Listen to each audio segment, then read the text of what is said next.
Υπάρχει.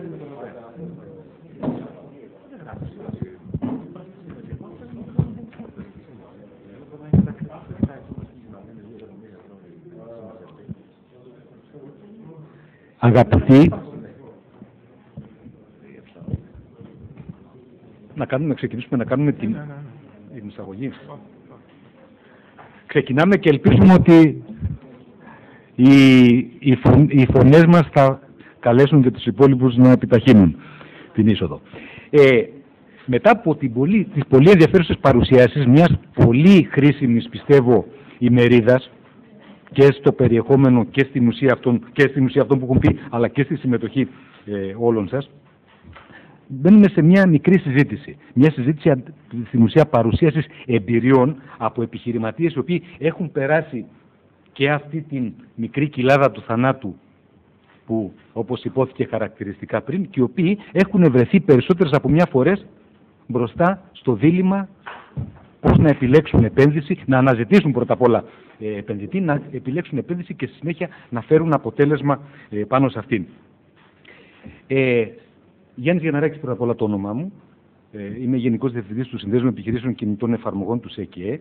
Μαζί με τον κύριο Χατζιαντώνη, από οικονομολόγο και συνεργάτη του ΣΕΒ, θα συντονίσουμε αυτήν τη συζήτηση. Μαζί μας έχουμε εξαίρετους επιχειρηματίες από επιχειρήσεις οι οποίες έχουν διακριθεί και στην Ελλάδα και στο εξωτερικό για την δραστηριότητά τους. Το Στάθη, τον Κουτσογιώργο από το Radio.gr, τον κύριο Ντόβα από το TaxiBit, τον κύριο Μαγιάτη από το Workable HR, τον κύριο Γιώργο Κουτσογιαννόπουλο από τη Helic, τον κύριο Καρόνι από την Viva, τον κύριο Αγγελή από την Alpha Green και τον κύριο Μεϊμέτη, από την Anchor. Δεν θα κάνουμε σήμερα ομιλίες, παρουσιάσεις των εταιρείων σε αυτή τη φάση. Περισσότερο θέλουμε να βγάλουμε εμπειρία. Και εμπειρία από αυτό που ήταν για τον καθένα η πρώτη του επαφή με την επένδυση. Η πρώτη του επαφή με την αναζήτηση επένδυσης και η πρώτη επιτυχία. Μπορούμε να ξεκινήσουμε από αριστερά.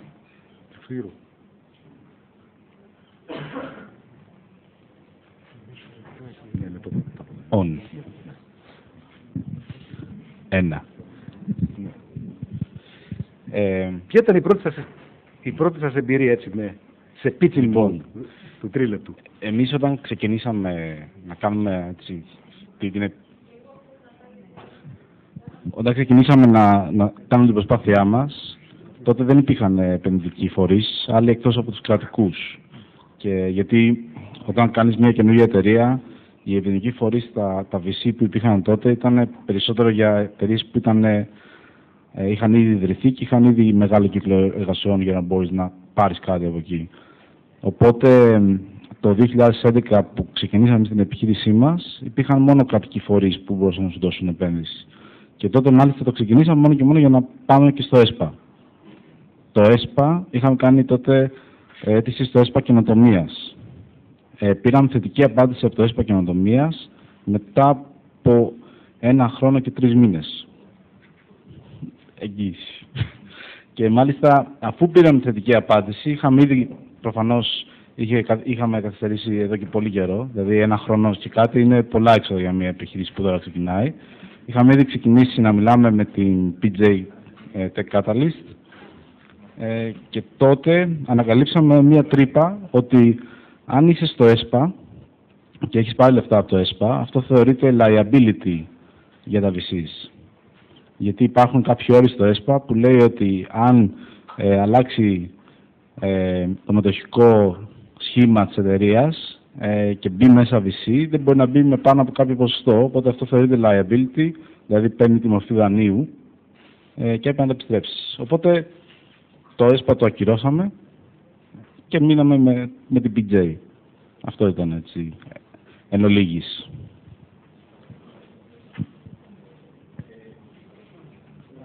Πολύ ωραία. Υπάρχει, ναι.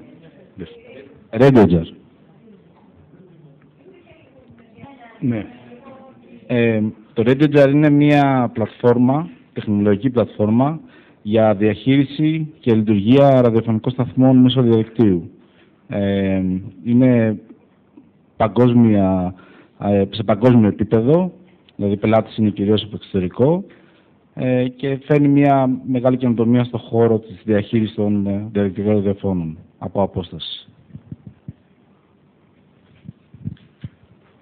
Καλησπέρα και από μένα. Ονομάζομαι Σπύρος Ντόβας. Είμαι Business Development Manager στο TaxiBit. Εκπροσωπώ τον κύριο Καναδάκη, ο οποίος είναι στο εξωτερικό αυτή τη στιγμή, ο οποίος είναι ιδρυτής της εταιρείας. Ίσως κάποιοι να γνωρίζετε την εφαρμογή μας και το σύστημα το οποίο διαθέτουμε στην Ελλάδα και σε διάφορες άλλες χώρες. Σύντομα, αν ήθελα να περιγράψω ότι μέχρι τώρα η ιστορία της εταιρείας και να επισημάνω τα funding events που υπήρξαν. Η εταιρεία ξεκίνησε πριν από 2 χρόνια. Διεκδίκησε χρηματοδότηση από το Open Fund, το Open Fund 1, το οποίο τότε ήδη είχε συστηθεί και εξασφάλισε αυτή τη χρηματοδότηση, ένα seed, όπως ονομάζεται funding, ύψους 50.000 ευρώ, με το οποίο δημιουργήθηκε η πρώτη έκδοση του προϊόντος και μπόρεσε να βγει στην αγορά. Αυτό συνέβη το Μάιο του 2011. Στη συνέχεια αναπτύχθηκε κάποιο ενδιαφέροντα αριθμό και στο τέλος του 2011 υπήρξε ακόμη ένα funding event, ένα angel funding event από Έλληνες ιδιώτες επενδυτές του ύψους των 250.000 ευρώ. Αυτό έδωσε τη δυνατότητα η εταιρεία να ξεκινήσει τα πλάνα επέκτασής της, όπως και συνέβη. Προγραμμάτισε και μπήκε στις αγορές της έκτοτε της Βραζιλίας, της Γαλλίας, της Νορβηγίας, της Ρουμανίας και τώρα ξεκινά το Μεξικό. Πέρσι το καλοκαίρι εξασφάλισε χρηματοδότηση με τη μορφή ενός convertible note, όπως ονομάζεται, και δεν ξέρω αν υπάρχει ενδιαφέρον αργότερα να πούμε περισσότερα για το τι είναι αυτό, ύψους μισού εκατομμυρίου. Και σκεφτόμουν ότι είναι ατυχές για τη σημερινή εκδήλωση ότι γίνεται αυτή τη εβδομάδα και όχι την επόμενη, γιατί θα μπορούσα να σας πω περισσότερα πράγματα για έναν γύρο χρηματοδότηση που κλείνουμε ουσιαστικά αυτές τις μέρες και δυστυχώς δεν μπορώ να σας δώσω περισσότερες πληροφορίες. Θα είναι πάντως ένα σημαντικός γύρος, ο οποίος θα μας βοηθήσει να επεκταθούμε ακόμη περισσότερο στις χώρες που ήδη υπάρχουμε και στις χώρες που σχεδιάζουμε να πάμε. Αυτό σαν μια καταρχήν σύσταση, ίσως είναι καλύτερο, δεν ξέρω πώς σκέφτεσαι να πούνε όλοι περίπου τι κάνουν και μετά να απαντήσουμε σε ερωτήσεις. Γεια σας, λέγομαι Σπύρος Μαγιάτης και είμαι ένας εκ των 2 ιδρυτών του Workable. Το Workable είναι μια εταιρεία, ένα software as a service, το οποίο βοηθάει επιχειρήσεις να διαχειριστούν προσλήψεις, υποψήφιους για θέσεις εργασίας κλπ. Ξεκινήσαμε τυπικά τον Ιούλιο του 2012 και ουσιαστικά το Σεπτέμβριο του 2012. Σε εμπορική λειτουργία είμαστε τον τελευταίο μήνα και έχουμε μερικές δεκάδες πελάτες, κυρίως στο εξωτερικό, από Αμερική μέχρι Μαυρίκιο, από ενδεικτικά, και 9 εργαζόμενους. Αυτή είναι η πορεία μας μέχρι στιγμής. Όσον αφορά το funding, προέκυψε, θα έλεγα λίγο τυχαία, ας πούμε, στην αρχή.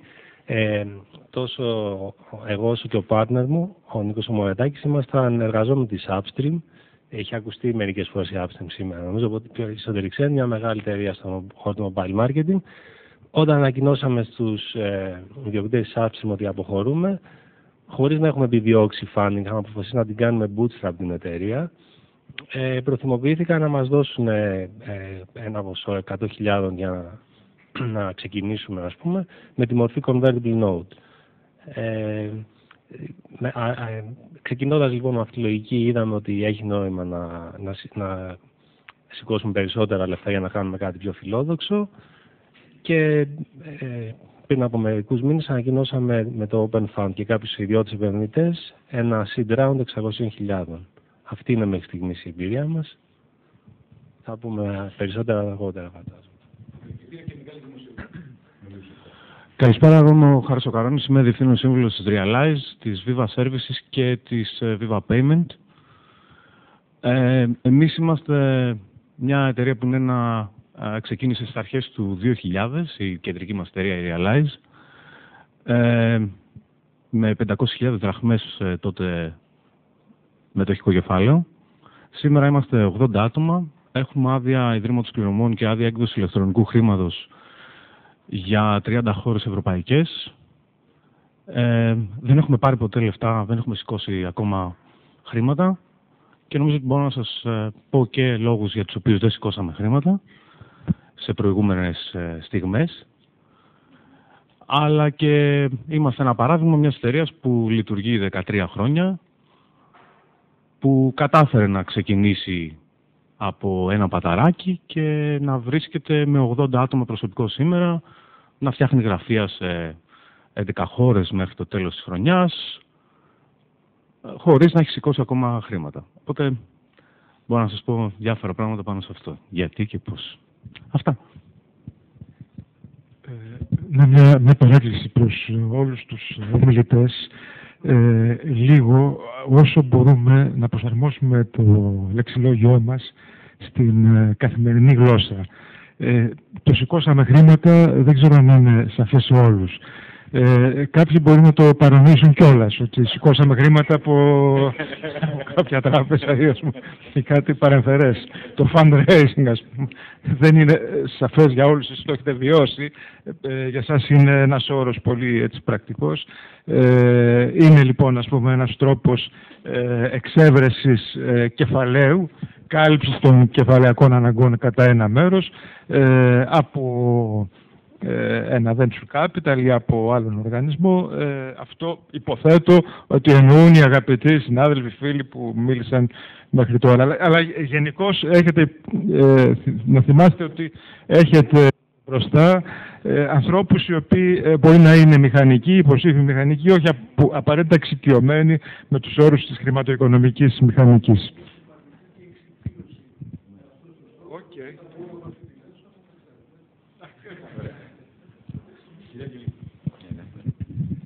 Γεια σας και από μένα. Αγγελής Δημήτρης ονομάζομαι. Έχω την εταιρεία, είμαι πρόεδρος και διευθύνων σύμβουλος στην Alpha Green που ασχολείται με υπηρεσίες που αφορούν το περιβάλλον. Η εταιρεία ξεκίνησε τη δραστηριότητά της το 1998. Με το που ξεκίνησε χρειάζονταν χρήματα, ήταν η πρώτη φάση αυτή για να ξεκινήσει. Δεν πήγαμε σε πιο δύσκολες αποφάσεις ώστε να αναζητήσουμε χρήματα στην αγορά αυτή που αναφέρεται μέχρι τώρα. Απλώς βρήκαμε έναν άνθρωπο που οι πρώτες ανάγκες της εταιρείας τότε ήταν εξοπλισμός σε φορτηγά αυτοκίνητα και κάποια μηχανήματα. Βρήκαμε έναν άνθρωπο που είχε πολλά φορτηγά και αυτοκίνητα και του είπαμε να συμμετάσχει στο εταιρικό σχήμα της επιχείρησης με ένα ποσοστό και να βάλει τα φορτηγά του. Βέβαια είχαμε δημιουργήσει τις κατάλληλες συνθήκες ώστε να το δεχτεί αυτό το πράγμα ευχάριστα, μπορώ να πω, γιατί είδε ότι υπήρχε προοπτική. Αυτή ήταν η πρώτη φάση που μας έκανε να ξεκινήσουμε δυναμικά πλέον, γιατί είχαμε τον εξοπλισμό που χρειαζόμαστε.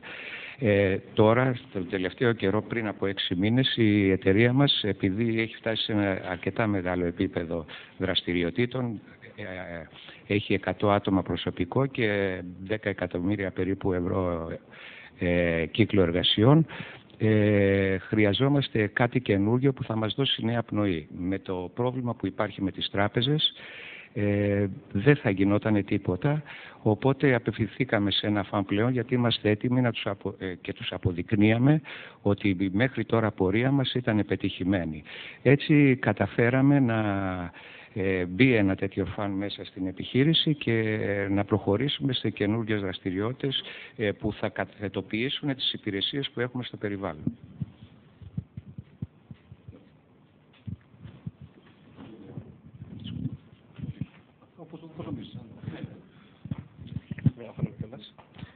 Καλησπέρα και από μένα. Ονομάζομαι Κώστας Μεϊμέτης και είμαι CEO της εταιρείας Antcor. Η Antcor κάνει IP licensing για την τεχνολογία Wi-Fi. Λέγοντας IP licensing δεν εννοώ απαραίτητα πατέντες. Στο χώρο μας IP θεωρείται εξειδικευμένο software και hardware και δυνητικοί πελάτες μας είναι κατασκευαστές των chips, των semiconductor products. Είναι μια δύσκολη αγορά υπό την έννοια ότι επενδυτικά χρειάζονται πολύ περισσότερα κεφάλαια ενδεχομένως από τα κεφάλαια που χρειάζονται καθαρά software εταιρείες. Ο λόγος, μάλλον τρεις λόγοι είναι οι εξής. Τα development tools που χρησιμοποιούμε δεν είναι open source, είναι εμπορικά και απαιτούνται αρκετά χρήματα. Επίσης, οι development ομάδες σε τέτοιου τύπου εταιρείες συνήθως είναι μεγαλύτερες από ένα startup που κάνει μόνο software. Και τέλος, όσον αφορά το go-to-market strategy, δυστυχώς πρέπει να ακολουθήσουμε παραδοσιακούς δρόμους, που σημαίνει συμμετοχή σε εκθέσεις, πολλά ταξίδια προς τους πελάτες μας. Οπότε, γενικά, guerrilla marketing στρατηγικές είναι συμπληρωματικές, αλλά δεν μπορούμε να μείνουμε μόνο σε αυτές. Η εταιρεία έχει κάνει 2 επενδύσεις, έχει δεχτεί 2 επενδύσεις μέχρι σήμερα. Η πρώτη ήταν από Venture Capital, από την Attica Ventures, αυτό έγινε το 2005. Και πολύ πρόσφατα, το Σεπτέμβριο του 2012, επένδυσε στην εταιρεία μας μια άλλη εταιρεία. Είναι αυτό που ονομάζουμε Corporate Funding ή Strategic Investment. Οπότε, κατά τη διάρκεια της συζήτησης αργότερα, ενδεχομένως να έχει ενδιαφέρον να σας πω και για αυτή την πλευρά της επένδυσης της στρατηγικής. Ευχαριστώ. Ναι, γεια σας και από μένα. Κουτσογιαννόπουλος Γιώργος, είμαι ο διευθύνων της Helic. Η Helic έχει 13 χρόνια στην αγορά. Η ιδρυτική ομάδα της εταιρείας ξεκίνησε ουσιαστικά εδώ μέσα από το Μετσόβιο Πολυτεχνείο. Είμαστε ηλεκτρολόγοι μηχανικοί ακόμα και σήμερα στην πλειοψηφία των εργαζομένων. Είχαμε μια ιδέα η οποία γεννήθηκε καθώς κάναμε το διδακτορικό μας. Από το 1995 στο 2000 που ήταν αυτή η περίοδος που ξημεροβραδιαζόμασταν εδώ στο εργαστήριο. Είμαστε η πρώτη εταιρεία που σήκωσε, μια και μάθαμε τον όρο, σήκωσε venture capital χρήματα το 2000. Από το 2000 ως το 2008 σε 3 γύρους χρηματοδότηση σηκώσαμε συνολικά 7 εκατομμύρια δολάρια. Οι πρώτοι μας επενδυτές, οι εντελώς ρισκαδόροι, ακόμα και με τα σημερινά δεδομένα, ήταν από την Ελλάδα η τότε Alpha Finance, αργότερα Alpha Τράπεζα και μετέπειτα Alpha Ventures. Ήταν ακόμα και για σήμερα ήταν εντυπωσιακό, φανταστείτε το 2000, με ένα business plan και πρακτικά στο κεφάλαιο ένα λάπτοπ, δεν είχαμε τίποτα άλλο, σηκώσαμε το πρώτο 1,5 εκατομμύριο. Η επένδυση έγινε ουσιαστικά διότι υπήρχε πίστη των επενδυτών στη δυνατότητα να εκτελέσουμε το business plan και έτσι και ξεκινήσαμε. Το fundraising γενικότερα είναι μια πάρα πολύ δύσκολη διαδικασία. Πέρα από το ότι είναι ένας γάμος στην κυριολεξία που έχει δύσκολα διαζύγια και πολύ δύσκολη συμβίωση, πριν κάνει κάποιος το βήμα θα πρέπει να το σκεφτεί πάρα πολύ καλά και θα πρέπει να αποφασίσει ότι θα δώσει πολύ μεγάλο μέρος της ενέργειας και της ζωής του για να το καταφέρει. Μπορεί να διαρκέσει από λίγους μήνες μέχρι και πολλά χρόνια, γιατί είναι μια πολυετής διαδικασία, αλλά για να μπορέσει να ανταγωνιστεί μια εταιρεία σήμερα στη διεθνή αγορά δεν έχει κανέναν άλλο τρόπο από το να σηκώσει χρήματα την ώρα που πρέπει και το ποσό που πρέπει. Για να σας δώσω λίγο μια εικόνα, αντίστοιχη, ένα ανάλογο, είναι σαν να συγκρίνουμε σε ένα γνωστό πρωτάθλημα, όπως είναι ας πούμε το Champions League, και να αναρωτιόμαστε πόσα χρήματα, τι budget χρειαζόμαστε για να φτάσουμε σε μία ή σε 2 σεζόν στα ημιτελικά του Champions League. Με δεδομένα τα budgets της Μπαρτσελώνα και των υπόλοιπων ομάδων. Είναι εντελώς αντίστοιχο. Δηλαδή με το να σκεφτόμαστε τι θα μπορούσαμε να κάνουμε για να ανταγωνιστούμε, μια εταιρεία με το μέγεθος της Facebook ή της Google ή LinkedIn ή μπορώ να λέω διάφορα ονόματα. Είναι εντελώς αντίστοιχο. Συνεπώς το ότι πρέπει να κάνω fundraising για να μπορέσω να μπω στη σκακέρα τη διεθνή και να καταφέρω κάτι με αξιώσεις, αυτό το θεωρώ δεδομένο, αλλά το ποσό, το από ποιους και με το ποιο τρόπο θα το κάνω αυτό, είναι και όλη η περιπέτεια που αξίζει τον κόπο. Εντάξει, ευχαριστώ για την προσοχή σας. Κάνουμε software το οποίο είναι εργαλείο σχεδίασης ολοκληρωμένων κυκλωμάτων. EDA tools. Ευχαριστούμε κύριε Κουτσογιαννόπουλε. Δεν ξέρω, μια πρώτη εικόνα που δημιουργήθηκε από αυτές τις εισαγωγικές ομιλίες είναι ότι βλέπουμε διαφορετικές προσεγγίσεις στο πρόβλημα που θα βρω κεφάλαια και μάλιστα είδαμε και τις 4-5 από αυτές που καταγράφονται, ας πούμε, σαν στα textbook που λένε, σαν πηγές, ας πούμε, έβρεση των κεφαλαίων για την επιχείρηση. Εκτός από την περίπτωση VC, είδαμε την περίπτωση στηρίζομαι στους πελάτες μου, στηρίζομαι στο προϊόν και στην ικανότητά μου να πετύχω γρήγορα αποτέλεσμα από την αγορά. Είδαμε επίσης το στηρίζομαι ή με στηρίζουν οι συνεργάτες μου, η επιχείρηση στην οποία εργαζόμουν και η οποία συμμετέχει ως με κάποιο τρόπο που δεν είναι VC, είναι ένας άλλος είδος angel, θα το λέγαμε, είναι μια corporate προσέγγιση, η οποία στηρίζει μια πετυχημένη ομάδα να κάνει τα επόμενα βήματά της και συμμετέχει στην αξία που θα δημιουργηθεί. Είδαμε την κλασική περίπτωση συμμετοχής στα πρώτα στάδια VC και στη συνέχεια στρατηγικών επενδυτών, οι οποίοι έρχονται και επενδύουν πλέον στη στρατηγική της επιχείρησης. Είδαμε περίπου όλο το φάσμα.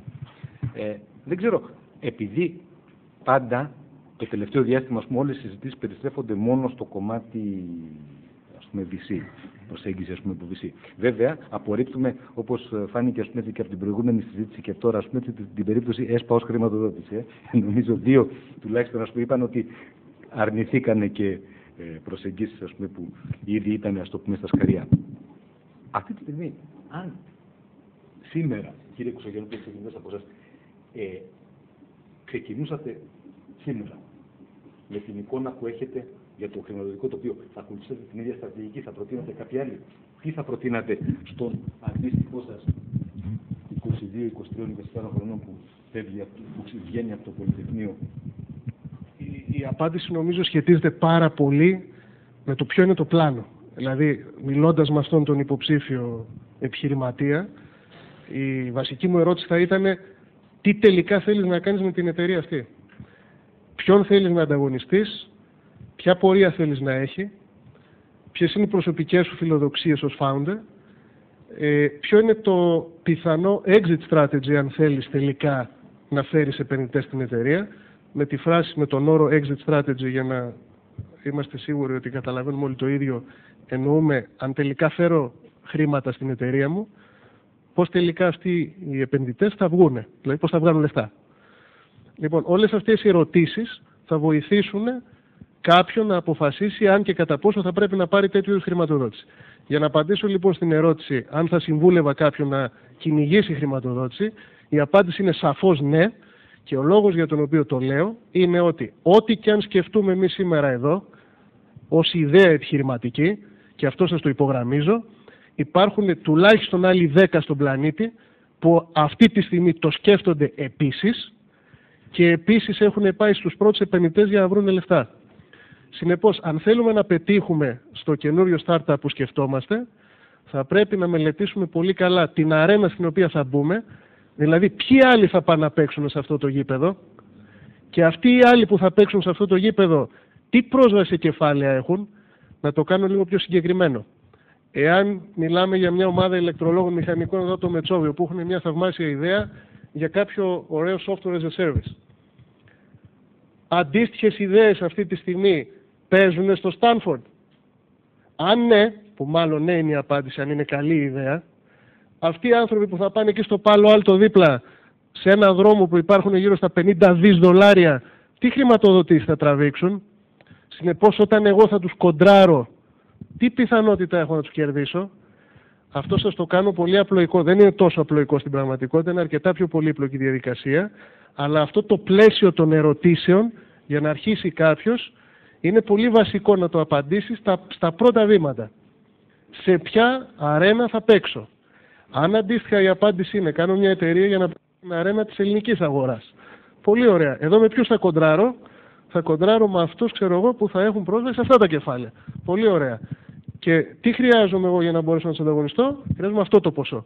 Όλες αυτές λοιπόν οι απαντήσεις είναι σχετικές και πρέπει ο καθένας να έχει αποφασίσει πάρα πολύ ξεκάθαρα σε ποιο γήπεδο θα παίξει. Δεν ξέρω αν απαντά ο Γιάννης στην ερώτηση, αλλά η απάντησή μου είναι σαφώς και ναι.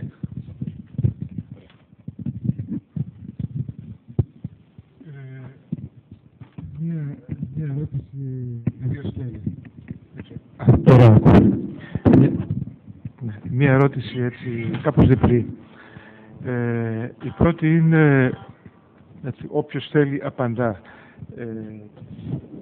Πόσο χρόνο, κόπο, χρήμα σας πήρε η ετοιμασία αυτής της χρηματοδότησης? Δηλαδή από τη στιγμή, ας πούμε, που σκεφτήκατε την επιχειρηματική σας ιδέα, αρχίσατε να κατασκευάζετε το επιχειρηματικό σας σχέδιο, ας πούμε, μέχρι την εξασφάλιση της χρηματοδότησης από το Venture Capital ή άλλων χρηματοδότη. Ένα αυτό, και δεύτερο, για να μην παίρνω τον λόγο συνεχώς, είναι, επιτρέπονται οι αδιάκριτες ερωτήσεις? Ποιος είπε θα έπρεπε, θα απαντήσει κιόλας. Οκ. Ναι, η αδιάκριτη ερώτηση είναι η εξής. Ξεκινά κανείς ανάλογες επιχειρηματικές περιπέτειες χωρίς να έχει δικούς του πόρους? Είναι σαφής νομίζω. Παρακαλώ, ο κύριος, ναι. Ο κύριος, συγγνώμη, δεν σας έχω μάθει ακόμη. Ο κύριος Κουτσογιώργος από τη Ρέιτζο Τσά. Ναι.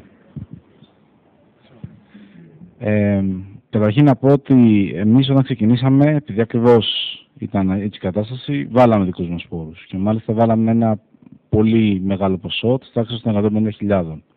Οπότε, γενικά, χωρίς δικούς πόρους, καλό να μην ξεκινήσεις ή, για μένα, μην κάνεις κάποια προσπάθεια χωρίς να έχεις κάτι από πίσω, κάτι να στηρίξει την προσπάθειά σου αυτή. Τι σημαίνει αυτό? Πρώτον, η διαδικασία όταν φτιάξαμε το πλάνο, το business plan το δικό μας, δεν ήταν ουσιαστικά για να το δώσουμε σε επενδυτή, ήταν για μας. Οπότε αυτό είναι το νούμερο 1. Αυτό σαν διαδικασία, με όλα τα refinements τα οποία πήρε μέσα στην πορεία, μπορεί να μας πήρε και πάνω από 3 μήνες για να το φτιάξουμε. Όταν όμως μιλήσαμε με τον επενδυτή, είχαμε ένα έτοιμο πλάνο και είχαμε μια έτοιμη δουλειά, η οποία είχε μια πάρα πολύ μεγάλη προεργασία από πίσω.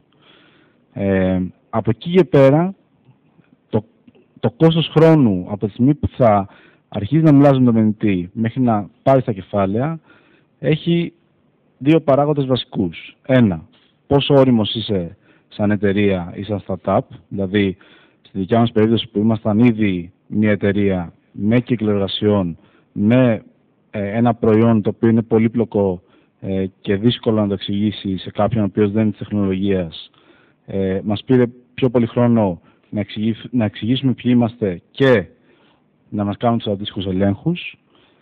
Και το δεύτερο είναι πόσο γρήγορα, πόσο proactive είσαι. Συνήθως ένα VC το οποίο δεν γνωρίζει το αντικείμενο θα σε κατακλείσει σε ερωτήσεις. 100, 200, 300 ερωτήσεις μπορεί να γίνουν.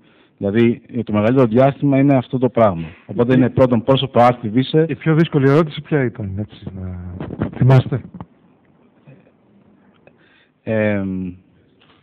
Ναι. Τώρα αυτό εξαρτάται. Για μας η πιο δύσκολη ερώτηση ήταν πόσοι είναι ακριβώς οι δυνητικοί σας πελάτες. Σε αριθμό. Οι πελάτες σας. Σε αριθμό. Για μας ήταν πολύ δύσκολο. Γιατί είναι μερικά νούμερα δεν υπάρχουν. Και ανάλογα την αγορά δεν είναι κάτι πολύ εύκολο να το βγάλεις.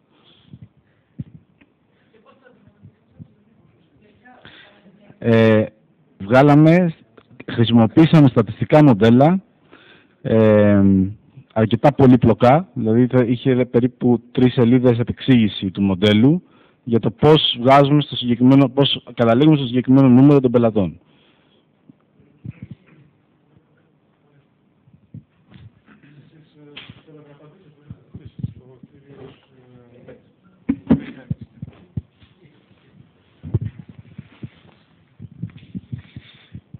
Νομίζω δεν υπάρχει πάλι σαφής απάντηση για το χρονικό διάστημα, γιατί εξαρτάται και από τις δύο πλευρές, και από την πλευρά του επιχειρηματία και από την πλευρά του επενδυτή, είτε είναι θεσμικός είτε είναι μια τρίτη εταιρεία.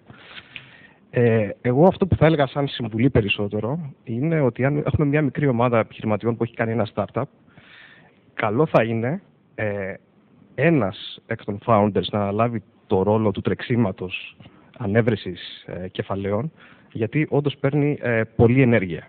Όταν είμαστε στη διαδικασία που στείλουμε κάποιο startup και ταυτόχρονα κάνουμε κάποιο product development, καλό είναι αυτό να μην διαδοθεί, να μην το αναλάβουν σαν task και οι άλλοι founders. Κατά μέσο όρο, αν τα πράγματα, αν έχουμε μια καλή ομάδα, μια καλή ιδέα και έναν επενδυτή ο οποίος μπορεί να καταλάβει τι κάνουμε, θα έλεγα ότι ένα διάστημα είναι μεταξύ 3 ως 6 μηνών. 3 με 6 μήνες, κάπου εκεί θα το λέγα εγώ.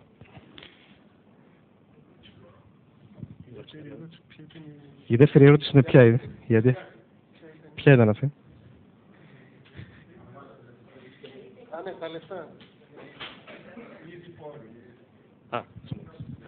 Λοιπόν, για την αδιάκριτη. Νομίζω το πιο σημαντικό από τους πόρους που χρειάζεσαι καθώς ψάχνεις να σηκώσεις λεφτά είναι το τι στήριξη θα έχεις από τους γύρω σου. Στην Ελλάδα παραδοσιακά το επιχειρήν ήταν μια αρνητική έννοια. Τώρα τελευταία μάθαμε το επιχειρηματικότητα και εξωστρέφεια, έτσι. Μέχρι πριν από ένα χρόνο νομίζω ο τυπικός Έλληνας γονιός θα ντρεπόταν να πει ότι ο Κανακάρης του που τέλειωσε το Μετσόβιο είναι επιχειρηματίας. Άρα έρχομαι σε αυτό που θέλω να πω. Το πόσο θα σε στηρίξουν οι δικοί σου ίσως έχει πολύ μεγαλύτερη αξία από το να έχεις και 50.000 στην άκρη. Αν η γυναίκα σου σε στηρίξει, αν ο αδερφός σου, αν οι φίλοι σου δώσουν την ηθική στήριξη που χρειάζεσαι, μπορεί αυτό να είναι όλα τα λεφτά.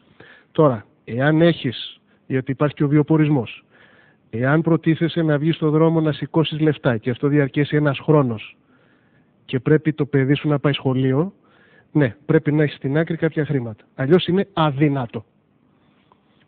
Αλλά εάν τελικά δεν είσαι στην θέση, στην κατάσταση που να έχεις ενός έτους τα έξοδα στην άκρη, τότε σαφώς είναι το πόσο βαστάει η καρδούλα σου να ρισκάρεις και το πόσο πιστεύεις αυτό που κάνεις. Αν πραγματικά πιστεύεις, τότε θα έχεις και την δύναμη να πεις ότι θα πεινάσω αυτό το τρίμηνο, το εξάμηνο που ανέφερε ο Κώστας, για να μπορέσω να βρω τα απαιτούμενα χρήματα. Αυτά από μένα.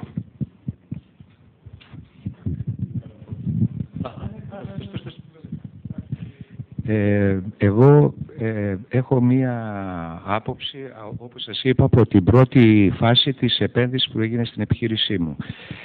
Αυτό που θέλω να πω, γιατί απευθύνομαι σε νέους επιχειρηματίες πιθανότατα, είναι ότι πρέπει το σημαντικότερο απ' όλα είναι να πιστεύουν αυτό που κάνουν και πριν χρειαστεί να κάνουν την επένδυση να το έχουν σχεδιάσει πάρα πολύ καλά.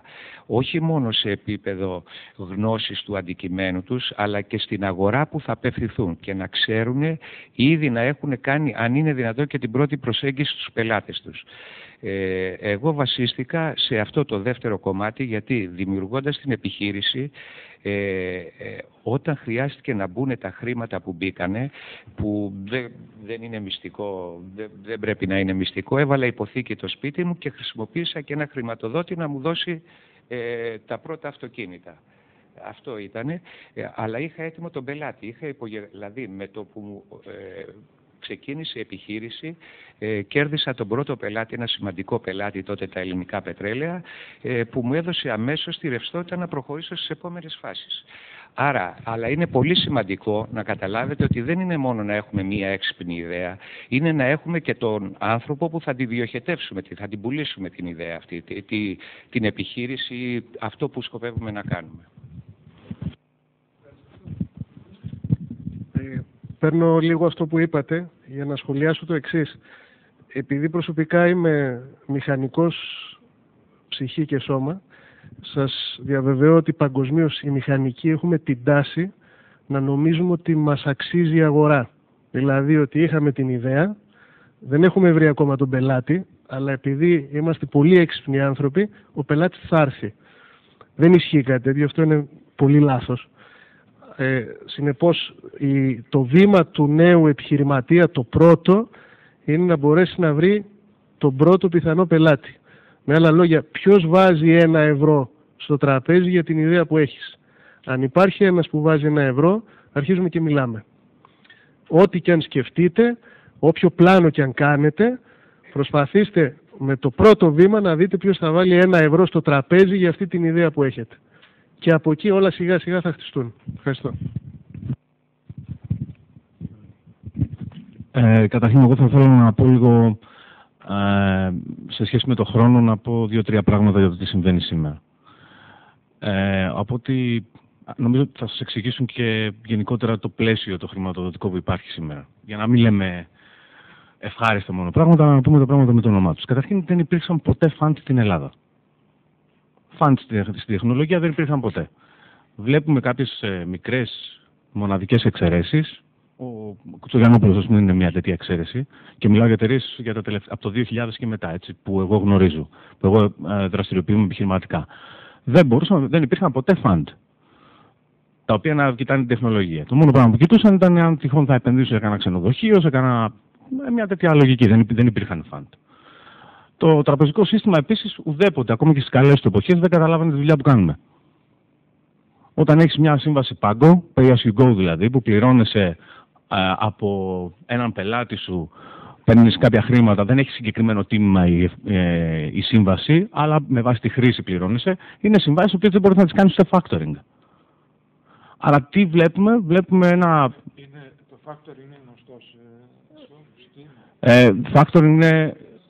το factoring είναι στην ουσία γεγονωμένες απαιτήσεις. Δηλαδή, εγώ έχω έναν πελάτη, έχω κάνει μια σύμβαση που κάνει 100.000 ευρώ, περιμένω ότι θα με πληρώσει μετά από 3 μήνες και πάω αυτή τη σύμβαση και τη πάω σε μια τράπεζα και λέω δώσε μου τα 100.000 γιατί από αυτά ή δώσε μου τα 50 γιατί θέλω να πληρώσω την μισθοδοσία μου για να μπορέσω να φτιάξω αυτή τη δουλειά. Αυτό λοιπόν μπορείς να το κάνεις όταν πουλάς μια σύμβαση που έχει συγκεκριμένο τίμημα, factoring δηλαδή, μπορείς να κάνεις σε μια σύμβασή σου που έχει συγκεκριμένο ποσό.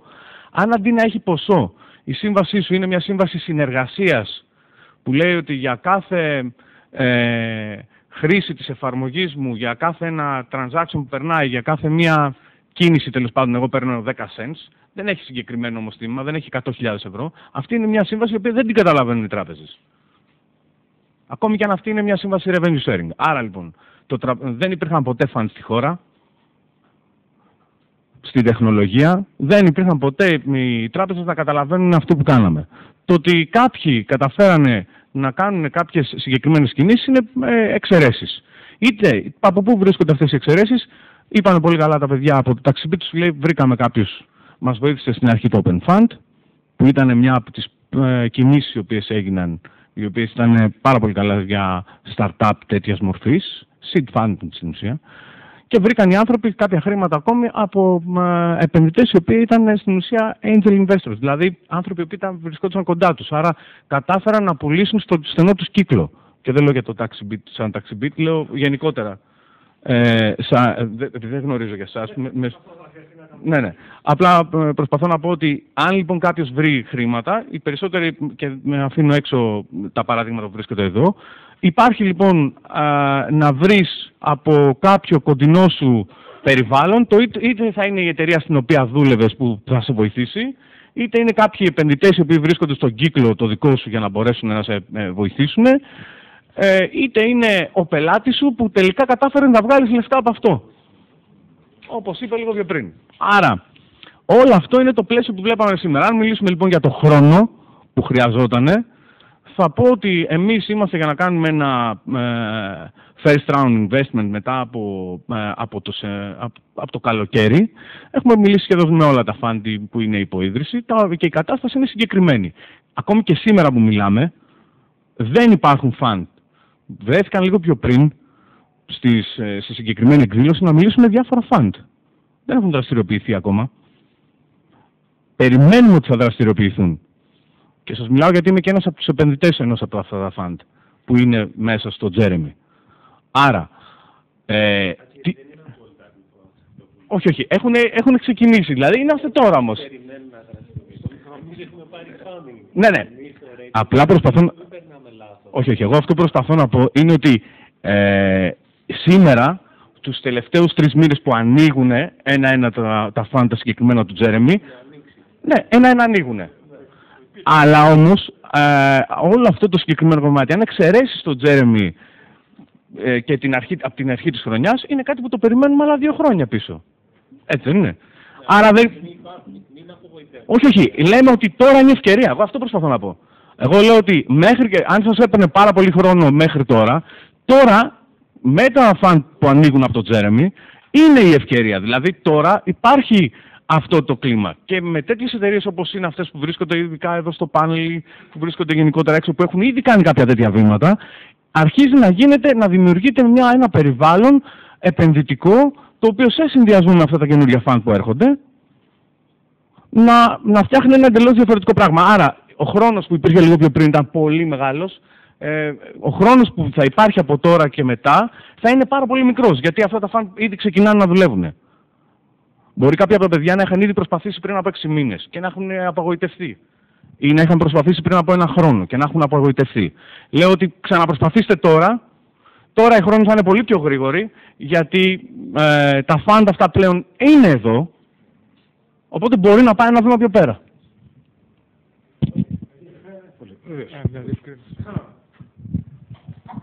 Αναφέρθηκε ότι πήραμε χρήματα από κοντινούς ανθρώπους και νομίζω ότι είναι ακριβές με έναν ιδιαίτερο τρόπο όπως αυτό. Ήταν χρήστες μας εκείνοι οι οποίοι μας χρηματοδότησαν, έτσι, δηλαδή τους γνωρίζαμε ούτε συγγενείς ούτε τίποτα. Και αυτό ίσως να το κρατήσετε σαν μια... Ναι, ουσιαστικά σαν μια πιθανή...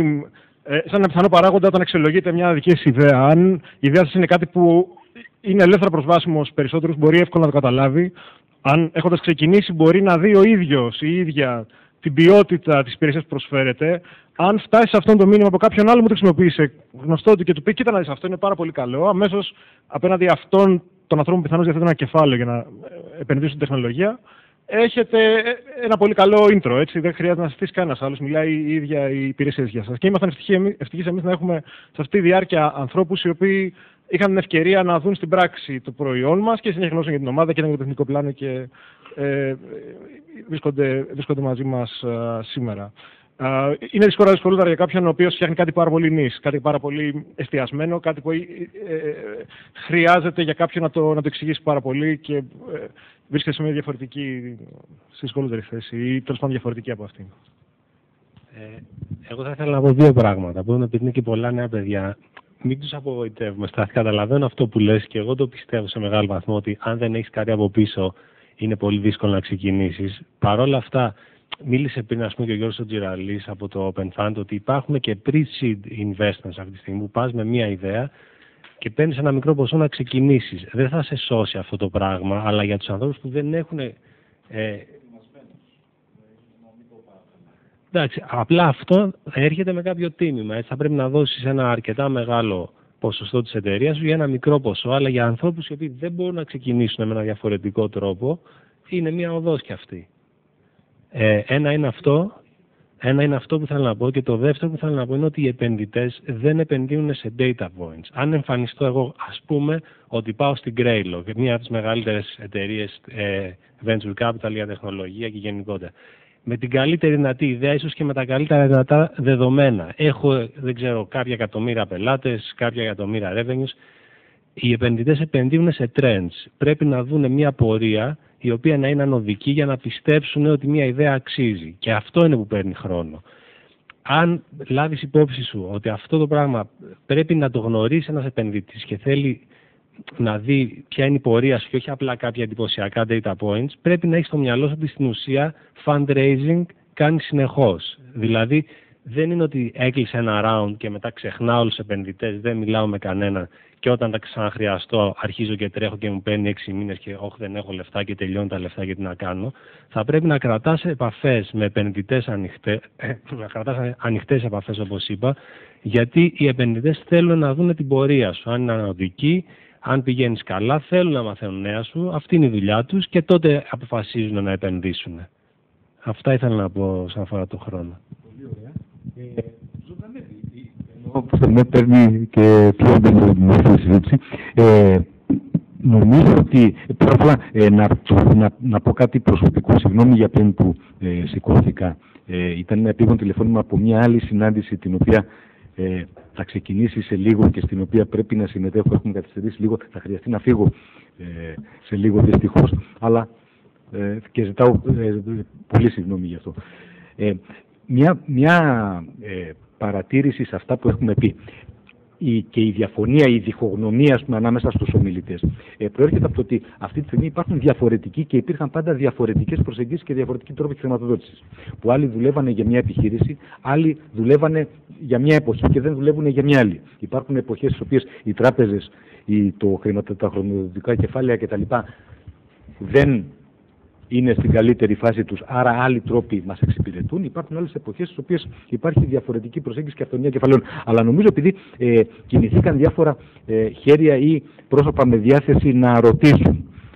Και ο κύριος Καλογύρου ναι, ήθελε να πει κάτι. Ναι. Αλλά να δώσουμε και δεύτερα μετά στο κοινό. Αυτό που είπαμε στην αρχή στο ξεκίνημα το πρωί,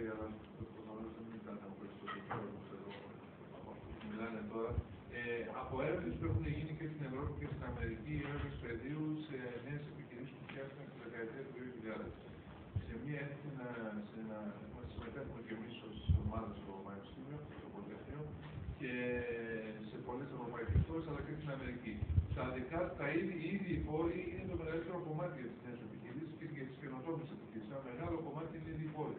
Είναι ενδιαφέρον ότι το venture capital και στην Ευρώπη είναι χαμηλό, σε κάποιες χώρες είναι υψηλότερο, σε άλλες είναι πολύ χαμηλό. Και στην Αμερική όμως ακόμα είναι τρίτο στη σειρά. Δηλαδή υπάρχουν πρώτα έρχεται αυτό που κάνει η μελέτη του Kaufman. Πρώτα έρχονται αυτοί που είναι τα ίδιοι πόροι, δεύτερον έρχονται προσωπικοί τραπεζικοί δανεισμοί, δηλαδή η επιχειρηματική ομάδα δανείζεται και όχι επιχείρηση. Τρίτο έρχεται το venture capital και κυρίως στα high tech. Τα low tech είναι διαφορετική εικόνα. Άρα πρώτον πράγματι πρέπει να έχει κανείς κάποια λεφτά πίσω. Όμως ένα μάθημα τουλάχιστον που εμείς αυτό το τελευταίο καιρό που ασχολούμαστε με αυτό το θέμα και κυρίως μιλώντας και με ανθρώπους στην Ευρώπη με τους οποίους συνεργαζόμαστε για να οργανώσουμε αυτό που κάνουμε εδώ. Δηλαδή ένα φυτόρι το οποίο μετά θα βγει και θα, αφού συνειδητοποιήσει ότι μπορεί να κάνει κάτι, θα αρχίσει να ψάχνει όλα αυτά τα πράγματα. Είναι αυτό που είπε ο κύριος Χριστογιαννόπουλος στην αρχή, ότι όπως μας είπε και ευθέως κάποιος από αυτούς που είχαν δοκιμάσει και είχε μεγάλη επιτυχία και στην Αμερική και στο Βέλγιο κτλ. Τα λεφτά του μισθού σας τους πληρώνουν οι πελάτες σας. Αλλά το πρώτο πράγμα που θα κάνετε, βγαίνετε έξω, έχετε μια ιδέα, προσπαθήστε να βρείτε τους ανθρώπους, ιδίως αν είναι B2B, ακόμα περισσότερο, προσπαθήστε να βρείτε τις εταιρείες που μπορεί να είναι αγοραστές της υποψήφιοι, συζητήστε μαζί τους και το πρώτο ευρώ, όπως είπε, δεν το είπε έτσι, αλλά είναι πολύ παραστατικό. Αυτό είναι ουσία. Ένα ευρώ. Το σημαντικότερο. Από εκεί και τα υπόλοιπα θα έρθουν. Σίγουρα και συμφωνώ σε αυτό ότι η αγορά αυτή στην πραγματικότητα, εγώ το θυμάμαι από κάποια εμπειρία που είχα όταν φτιάχτηκε το δανειό και πήγα να φτιαχτεί και κάποιο άλλο ταμείο το οποίο δεν φτιάχτηκε ποτέ. Μέχρι τώρα στην ουσιαστική δουλειά στην Ελλάδα υπήρχαν λίγοι που κάνανε σε αυτό το τομέα. Σήμερα ήδη υπάρχει μια κίνηση, η οποία μπορεί να είναι κάτι παραπάνω. Το γεγονός ότι σήμερα το πρωί έχει περάσει τους κόσμους εδώ πέρα, και μάλιστα νέος κόσμος. Το γεγονός ότι τα τελευταίο χρόνο στην προσπάθεια που κάνουμε έχουμε μιλήσει με πάρα πολλές ομάδες που κάνουν είτε έρευνα είτε έχουν διάφορες άλλες ιδέες και θέλουν να κάνουν ορισμένα πράγματα και προσπαθούν να το προχωρήσουν. Νομίζω ότι δημιουργεί και μια ζήτηση για τέτοιου τύπου υπηρεσίες και θα έχουμε τέτοια πράγματα. Σήμερα ότι υπάρχουν και ορισμένες ενδιάμεσες καταστάσεις, όπως αυτή παραδείγματος χάρη που στην προηγούμενη συνεδρία είπαμε για την προσπάθεια που γίνεται του Συνδέσμου Εθνικών Βιομηχανιών με τα πανεπιστήμια να βοηθήσει να διερευνήσει κάποιος που είναι μέσα στο πανεπιστήμιο αν μπορεί να κάνει κάτι, όχι υποχρεωτικά να φτιάξει, αλλά να διερευνήσει. Αυτό δίνει μια εξοικείωση, δίνει ένα άνοιγμα που μπορεί αυτό να φέρει διάφορα αποτελέσματα. Και σίγουρα το μήνυμα προφανώς είναι τα πράγματα δεν είναι εύκολα, τα πράγματα δεν είναι ότι δεν μπορούν να κάνουν και τίποτα. Δεν είναι λάθος να απογοητευτούν, συμφωνώ απόλυτα, αλλά οπωσδήποτε ο δρόμος, όπως το είπαν και όλοι οι ομιλητές και το έχουν πει και σε άλλες αντίστοιχες παρουσιάσεις, είναι μακρύς, έχει όμως ενδιαφέρον και κάνει καλό και σε αυτούς που προχωράνε, αλλά και γενικότερα, διότι δεν ξέρω και εγώ πώς αλλιώς θα πήγαμε από το φαύλο κύκλο που βρισκόμαστε στα χώρα της ύφεσης, εκτός από τα γενικότερα προβλήματα, αλλά και στον κομμάτι της παραγωγής και πώς θα ανανεωθεί και ο παραγωγικός ιστός. Πολύ ωραία. Ναι. Ένα σχόλιο λίγο για το θέμα του 1 ευρώ. Έχετε όλοι δει πόσες χιλιάδες εφαρμογές υπάρχουν και σε Android και σε iPhone που είναι 1 ευρώ. Και έχετε όλοι νομίζω αναρωτηθεί αν θα δώσετε για μια εφαρμογή που είστε μπροστά σας το 1 ευρώ ή όχι. Εγώ έχω πει πολλές φορές ότι γιατί δεν δίνω 1 ευρώ. Αυτό τι σημαίνει? Σημαίνει ότι πολλές φορές νομίζουμε ότι επειδή υπάρχουν πόσα εκατομμύρια χρήστες iOS ή Android, αν βγάλουμε κάτι με 1 ευρώ και το πάρουν οι μισοί από αυτούς γίναμε εκατομμυριούχοι, θα καταλάβουμε ότι τελικά και το 1 ευρώ να το δώσει κάποιος είναι πάρα πολύ δύσκολο. Γι' αυτό και πρέπει να βρεθεί αυτός ο κάποιος. Αν όντως αρχίζει και πληρώνει ο υποψήφιος πελάτης το πρώτο ευρώ, σημαίνει ότι κάτι έχουν. Προχωράω σε κάτι άλλο που είναι συμβουλή, γιατί πιστεύω ότι όταν θα βγούμε από αυτό πρέπει να πούμε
Καταρχήν, όπου και να... Καταρχήν είναι πάρα πολύ δύσκολο να βρεις πελάτες. Όσο και να το θέλουμε να το χρησιμοποιήσουμε το χάπι, είναι δύσκολο. Πρέπει να κάνεις μια δουλειά και πρέπει να βρεις πελάτες. Ωραία. Όμως υπάρχουν και μερικές έτσι εναλλακτικές πάνω γιατί σε όλα τα πράγματα δεν υπάρχει ακόμη και να φτιάξει ένα proof of concept. Το να βρεις κάποιον να πληρώσει αυτό το proof of concept όμως που να αποδεικνύει για το business plan το δικό σου, για το συγκεκριμένο service, τι είναι αυτό που κάνεις, να είναι λίγο chicken egg η κατάσταση. Υπάρχουν όμως πολλές περιπτώσεις που τελικά μπορεί παίρνοντας στοιχεία αγοράς από παράλληλες αγορές, από κάποια υπηρεσία που είναι κάπως κοντινή αλλά δεν είναι κιόλας. Συγκεντρώνοντας δηλαδή νούμερα από την αγορά γενικότερα και για άλλες υπηρεσίες και το trend που έχουν αυτές, τελικά μπορεί να πατήσεις πάνω σε αυτές και να φτιάξεις το δικό σου business model. Εάν, ας πούμε, για παράδειγμα, είσαι σε μια συγκεκριμένη αγορά και υπάρχει, η οποία δεν έχει δημιουργηθεί καν ακόμη, σίγουρα υπάρχει κάτι άλλο. Δεν υπάρχει παρθενογέννηση, κάπου πατάς. Άρα, σε αυτό που πατάς, πρέπει να ανατρέξεις, να βρεις τα νούμερα και από αυτό να έρθεις και να πεις πιστεύω ότι σε αυτό το βάθος χρόνου θα μπορούσα να δημιουργήσω αυτό το market. Αν πάντως να πω και κάτι ακόμα, έχω δει έτσι πολλές φορές, είναι πάρα πολύ σημαντικά το πώς έχεις στήσει το business plan σου. Από αυτό το business plan, αυτό που θέλουν να δουν, έτσι τουλάχιστον έχω καταλάβει, θέλουν να δουν καταρχήν αυτό που είπε ο Κουτσογεννόπουλος λίγο πριν, ότι είναι κάτι που πάει να κάνει global expand, ότι είναι κάτι big, ότι είναι κάτι μεγάλο, γιατί αυτό δείχνει και τι άνθρωπος είσαι εσύ, τι είσαι διατεθειμένος να κάνεις. Είναι διατεθειμένος να κάνεις μια εταιρεία με την οποία θα ζεις ή θες να κάνεις ένα μεγάλο boom. Όσο πιο μεγάλο είναι το boom που προσπαθείς να κάνεις, τόσο πιο μεγάλη αξία έχει η επένδυση ή θα είναι η απόδοση της επένδυσης που θα κάνουν πάνω σου. Άρα και αυτό μετράει. Πρέπει να δείξεις και το dream και να βασιστείς σε νούμερα από άλλες πηγές που έχεις.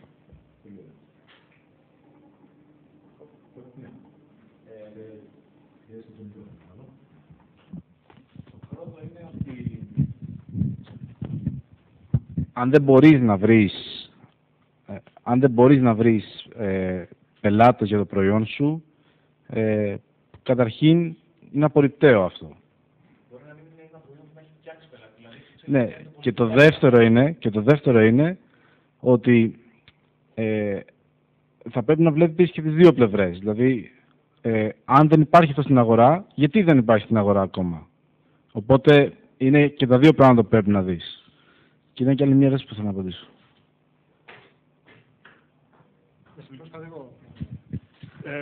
Χωρίς να το έχουμε εφαρμόσει, γιατί δεν θα είναι εφαρμοστέο στη δική μας περίπτωση, έχω και είχα εντύπωση σαν ιδέα. Υπάρχουν περιπτώσεις, εξαρτάται γιατί θες να κάνεις verify την ιδέα σου. Αν θες να την κάνεις verify, ώστε να έχεις νούμερα για να επιδιώξεις funding, για αν θες καταρχήν είσαι ο ίδιος. Να δεις αν αυτό είναι κάτι που θα περπατήσει. Και ειδικά ναι. Μου έχει τύχει μια περίπτωση που είχα δει ότι κάποιος προκειμένου να κάνει validate την ιδέα του, έφτιαξε μια ψεύτικη σελίδα ώστε αυτό να είχε παραχθεί και έκανε Google AdWords. Και είδε σε ποιο βαθμό υπήρχε κόσμος ο οποίος έψαχνε για κάτι τέτοιο και είναι ετοιμός να πατήσει πάνω στο Google AdWords προκειμένου να φτάσει στη σελίδα και να βρει αυτό που τελικά έψαχνε. Και μάλιστα κατάφερε να μαζέψει και emails από ενδιαφερόμενους, γιατί είπε: είμαστε έτοιμοι να το λανσάρουμε κτλ. Έτσι θα έχει μια πρώτη μαγιά, προκειμένου αυτή την ιδέα που είχε από ακόμη δεν υπήρχε τίποτα, αλλά ήθελε να φτάσει σε ένα αποτέλεσμα το οποίο το περιέγραφε, να μπορέσει σε αυτούς καταρχήν να μιλήσει προκειμένου να μπορέσει να το διαμορφώσει. Είναι ένας τρόπος. Χωρίς να αναφέρεται ούτε να χρησιμοποιήσει την brand με την οποία τελικά κατέληξε. Έτσι.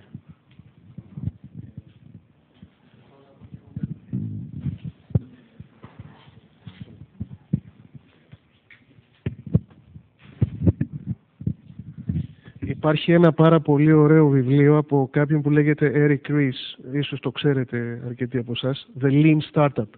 Αυτό έχει δημιουργήσει ολόκληρο ρεύμα αυτή τη στιγμή στην Αμερική, είναι περίπου 3 χρόνια που έχει γραφτεί και αν πάρετε αυτό το βιβλίο θα δείτε μεθόδους ακριβώς πάνω σε αυτό το ερώτημα, αυτό το πονηρό που περιέγραψες, νομίζω είναι το Lean Startup. Αυτή είναι μία από τις δεκάδες πονηριές που μπορείς να χρησιμοποιήσεις για να βρεις ακριβώς το μέγεθος της αγοράς. Θα κάνεις αρκετά assumptions και αρκετό modeling για να τελικά να το αποδείξεις. Έχεις διάφορες μεθόδους που μπορείς να χρησιμοποιήσεις, ειδικά για B2C, όταν πας στο φυσικό πρόσωπο ως πελάτη, χρησιμοποιώντας πάντα ίντερνετ ως πλατφόρμα, να μπορέσεις να κάνεις μετρήσεις οι οποίες δείχνουν τη δυναμική. Για παράδειγμα, είναι πολύ κλασικό, ας πούμε, πώς μπορείς να κάνεις μετρήσεις κάνοντας split tests. Δηλαδή, βγάζεις το ίδιο πράγμα με δύο εκφάνσεις. Να το πω έτσι απλοϊκά, με δύο χρώματα, με δύο διαφορετικές καμπάνιες, με δύο διαφορετικές σελίδες. Ή έχεις, ξέρω εγώ, ένα πρώτο δείγμα εγγεγραμμένων, ενδιαφερόμενων πελατών που δεν έχουν βάλει ακόμα ευρώ, και πάνω σε αυτούς πάλι κάνεις split tests για να μπορέσεις να μετρήσεις δυναμική. Όλα αυτά, αν μπορέσεις και τα λογιστικοποιήσεις με σωστή ανάλυση, μπορούν να σου δώσουν πολύ ασφαλή συμπεράσματα. Αυτός είναι ένας τρόπος για να αρχίσεις να ποσοτικοποιείς το μέγεθος της αγοράς σου.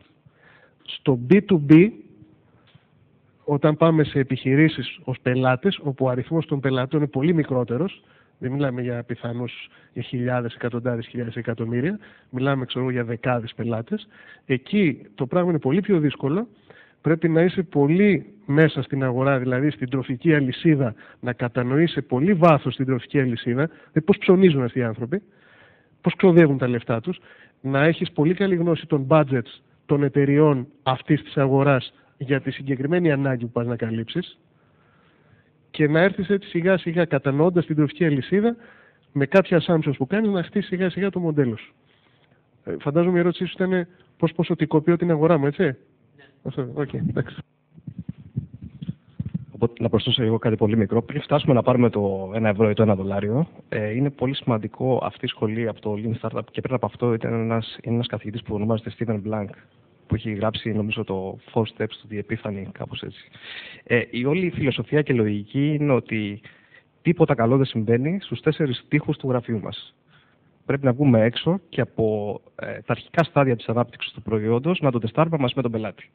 Δεν είναι απαραίτητο ότι έχουμε φτιάξει κάποιο prototype.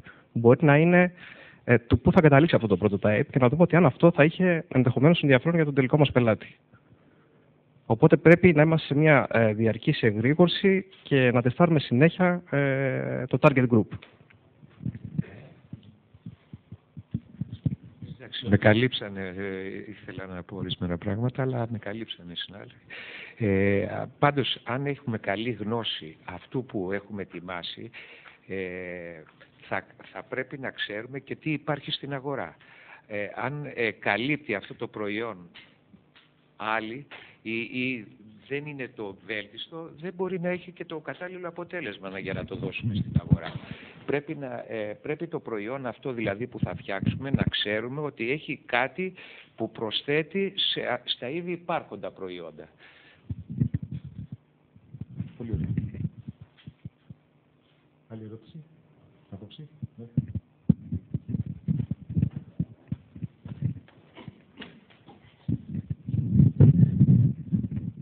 Ευχαριστώ. Στον κύριο Ντόβα θα ήθελα να κάνω μια ερώτηση που ασχολείται και με το business development του TaxiBit και προφανώς που φίλουμε και σε όλο το πάνελ, απλά σε συνδυασμό με την ομιλία του κύριου Τζεραλή θα ήθελα να ρωτήσω. Δεν ξέρω εσείς σαν εταιρεία πώς αρχίσατε και πώς ξεκινήσατε, αλλά είπε ο κύριος Τζεραλής και προφανώς στόχος όλων των funds που χρηματοδοτούν είναι κάποια στιγμή να βγουν από αυτήν την εταιρεία. Από την εταιρεία που έχουν χρηματοδοτήσει στο κατάλληλο σημείο, την κατάλληλη χρονική στιγμή. Βλέπουμε το TaxiBit που αναφέρεται και σαν με ένα success story, ας πούμε, του Open Fund 1 ή αν θέλετε, επειδή δεν έχει ολοκληρωθεί κάτι ακόμα για το Open Fund 1 τουλάχιστον, ένα διαφαινόμενο success story. Βλέπουμε το TaxiBit αναπτύσσεται γρήγορα σε πολλές χώρες και ενδεχομένως, δεν γνωρίζω, και τα κέρδη που αποκομίζετε να τα επενδύετε πάλι ώστε να μεγαλώσετε την εταιρεία σας.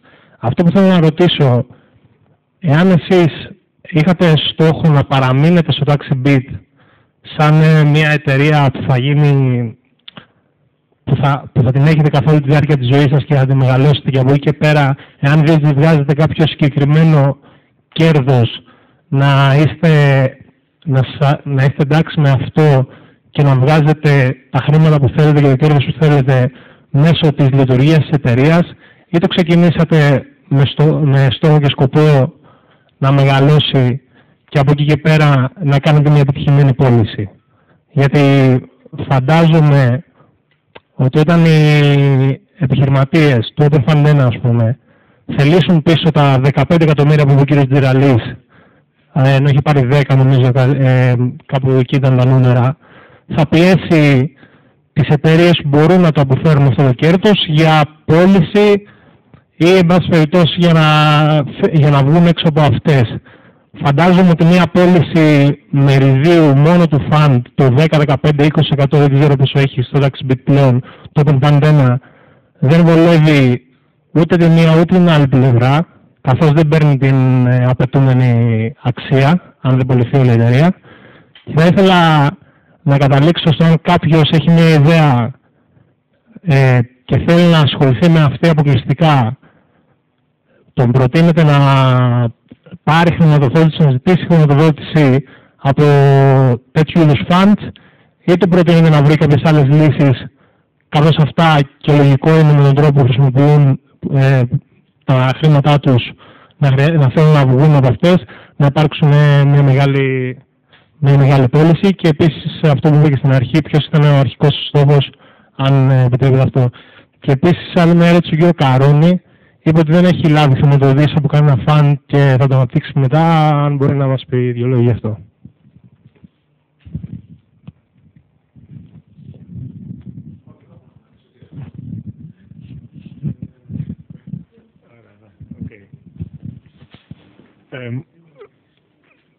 Ιδρυτής ή μέλος ιδρυτικής ομάδας είναι ο Νίκος ο Βρανδάκης, που δεν είναι εδώ σήμερα, έτσι, εγώ εκπροσωπώ την εταιρεία, οπότε ίσως το μεγαλύτερο σκέλος αυτής της ερώτησης θα πρέπει να τεθεί σε εκείνον. Εγώ δεν μπορώ να το απαντήσω. Εγώ νομίζω ότι κάποιος που ξεκινά γενικά για να...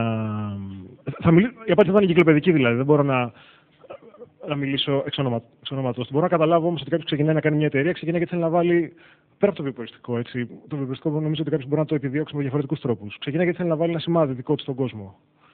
Και ένας πολύ σημαντικός τρόπος να το κάνει κάποιος αυτό είναι επιχειρώντας. Γιατί επιχειρώντας, οι άπειροι διαφορετικοί παράμετροι του επιχειρήν και οι προκλήσεις, ο καθένας αντιμετωπίζει με τον τρόπο που θέλει. Έτσι, και μέσα από αυτό κάνει ένα statement.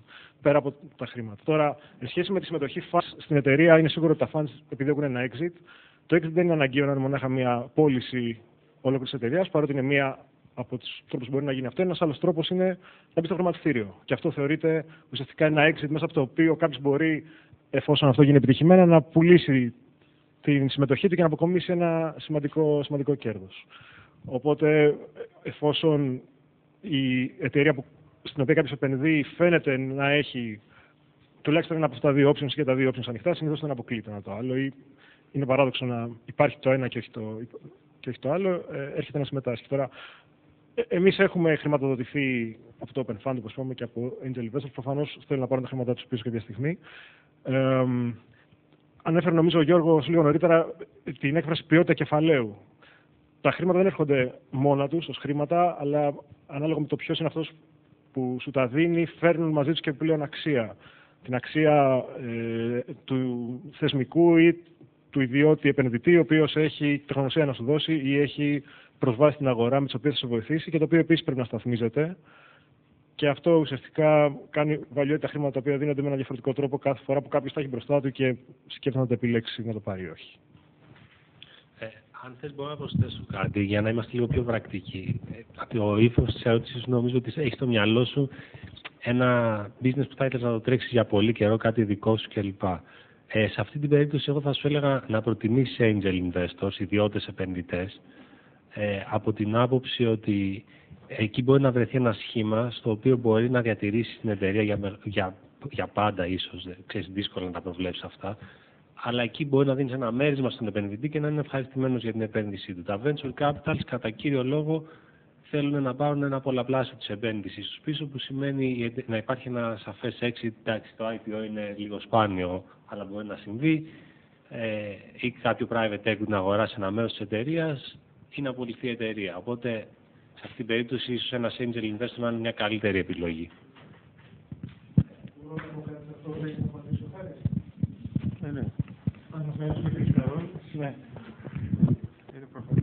Λοιπόν, ο επενδυτής βάζει λεφτά για να βγάλει λεφτά.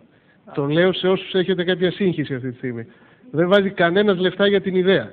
Βάζει λεφτά, βάζει 100 για να πάρει 1000. Δεν είναι σχήμα λόγου, αυτό είναι ακριβώς όσο το λέω. Να πάρει 10 φορές τα λεφτά του. Συνεπώς, μην φαντάζεστε ότι κάποιος θα το κάνει επειδή είμαστε ωραία παιδιά ή επειδή λέμε μια ωραία ιστορία. Το exit είναι επιβεβλημένο. Και αν δεν γίνει, είναι μελανό σημείο στην καριέρα μας. Για όσους έχουμε πάρει λεφτά. Σε ό,τι αφορά τώρα η ιδιοκτησία για πάντα ή μοιράζομαι την εταιρεία μου με πολλούς άλλους, αυτό εξαρτάται πάρα πολύ από το ποια τελικά είναι η προσωπική φιλοδοξία. Δηλαδή τι αποτύπωμα, όπως είπε κάποιος πριν, θέλω να αφήσω στον κόσμο. Θέλω να κάνω the next Google ή θέλω να κάνω ένα τεχνικό γραφείο με 3 partners.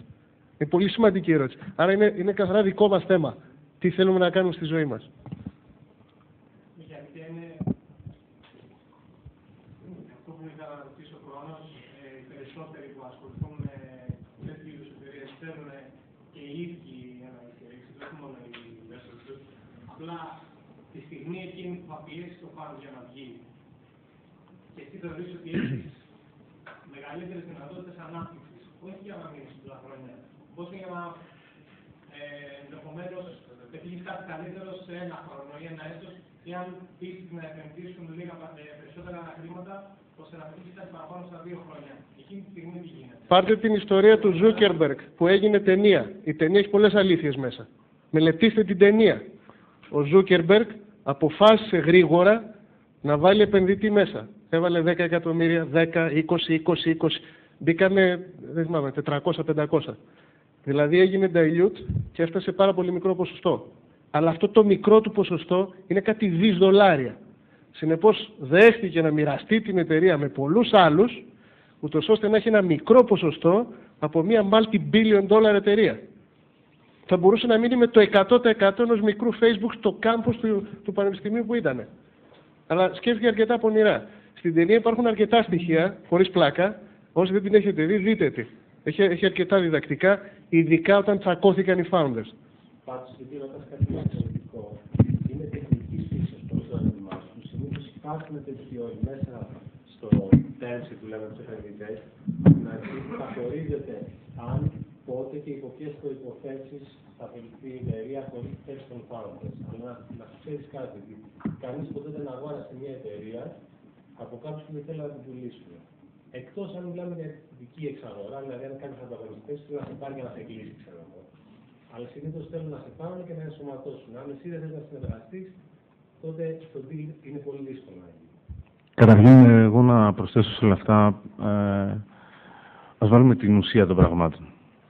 Το ότι βρίσκεις ένα χρηματοδότη σημαίνει ότι έχεις ανάγκη τα λεφτά του. Άρα, άμα δεν πάρεις αυτά τα λεφτά, η ιδέα σου είναι ένα τίποτα. Ξεκινήσουμε από αυτό. Άρα του χρωστάς και σου χρωστάει. Είναι άπαξ λοιπόν και δανείζεσαι χρήματα, γιατί αυτό είναι. Γι' αυτόν, όπως υπόθηκε και λίγο πιο πριν, στην ουσία ένας επενδυτής θέλει να βγάλει τα λεφτά του. Προφανώς βρισκόμαστε σε μια χώρα που τα φαντ που βρίσκονται στη χώρα αυτή ή τα όποια επενδυτικά σχήματα, επειδή βρίσκεται η χώρα σε μια οποιαδήποτε δύσκολη περίοδο, έχουν και κάποιες τρελές σκέψεις για το τι πρέπει να είναι η απόδοση των κεφάλαιων τους. Σήμερα, ας πούμε, εκεί που ένα φαντ στην Αγγλία μπορεί να λέει εγώ 3 φορές τα λεφτά μου είναι μια χαρά, δηλαδή να βάλω 2 να πάρω 6 μετά από 5 χρόνια, στην Ελλάδα υπάρχουν διάφορα μοντέλα πολύ περίπλοκα. Με κουπόνια, με ομολογιακά, με λογικές λίγο περίεργες. Γιατί όντως τα χρήματα σήμερα στην Ελλάδα μπορούν να χρησιμοποιηθούν σε διάφορες... έχουν μεγάλη αξία το cash σήμερα. Άρα, τώρα όσον αφορά το σκεπτικό, όπως είπε και λίγο πιο πριν, όταν φτιάχνεις ένα term sheet, δηλαδή όταν φτιάχνεις ένα case, ας πούμε, που έρχεται ο επενδυτής, έχει συμφωνήσει κάποια πράγματα. Ένα από αυτά είναι και το drag option, ας πούμε. Αν δηλαδή θα σε συμπαρασύρει στο exit, δηλαδή όταν θέλει αυτός να φύγει, αν θα πάρει και τις υπόλοιπες μετοχές τις δικές σου ή οτιδήποτε. Προφανώς είναι από τα πράγματα που πρέπει να προσέξεις πάνω στη διαδικασία όλη αυτή. Αλλά από την άλλη πλευρά είναι σε ποια φάση βρίσκεσαι, αν τελικά μπορείς να υλοποιήσεις αυτό που θέλεις μόνος σου. Ιδανικά, θα έλεγε κάποιος ότι μην πάρεις λεφτά, κάνε όλο μόνος σου. Αλλά από την άλλη πλευρά, αν δεν πάρεις λεφτά γρήγορα ή αν δεν πάρεις το κατάλληλο σημείο να το θέσω καλά χρήματα, τελικά μπορεί να μείνεις με μια εταιρεία η οποία να είναι μια καλή εταιρεία, να βγάζει τα χρήματά της, εσύ να ζεις μέσα από αυτήν, αλλά να μην είναι ένα booming. Δεν είναι και αυτό κακό. Δεν πρέπει να φτάσουμε σε ένα άλλο σημείο που τελικά οι εταιρείες, δεν φτιάχνουμε όλοι παιδιά φούσκες, δεν ψάχνουμε να φτιάχνουμε φούσκες, οι οποίες θα πάνε να κάνουν το επόμενο booming και θα μπουν όλοι στο χρηματιστήριο. Μην το κάνουμε προς αυτή την κατεύθυνση μόνο. Υπάρχουν και εταιρείες οι οποίες μπορείς να κάνεις μια εταιρεία η οποία να δουλέψει κανονικά, να προχωρήσει και δεν χρειάζεται να κάνει IPO.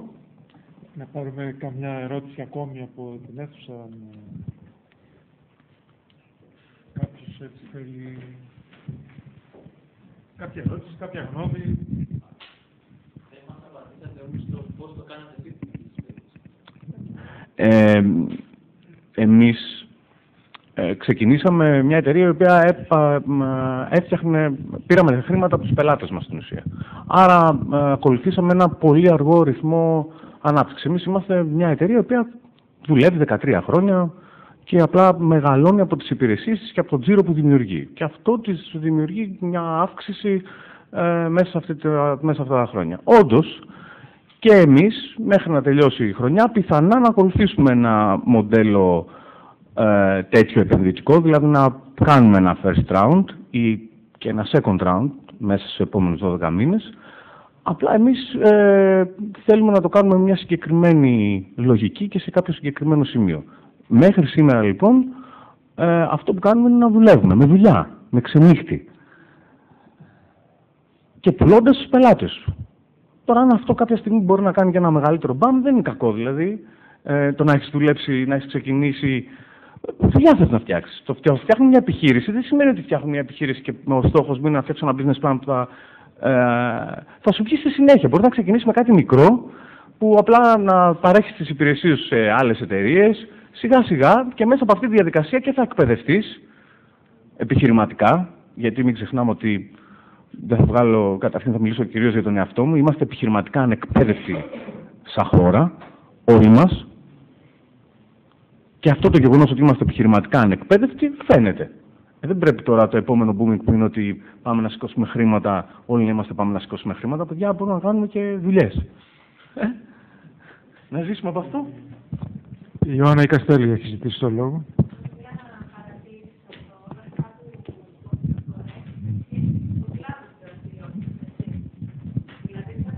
Να λέμε το ίδιο πράγμα εάν πρόκειται για μια μονάδα παραγωγής η οποία θα στηθεί και θα πρέπει να παράγει ένα προϊόν το οποίο θα πρέπει να έχει μια κρίσιμη μάζα πελατών από κάτω, έτσι.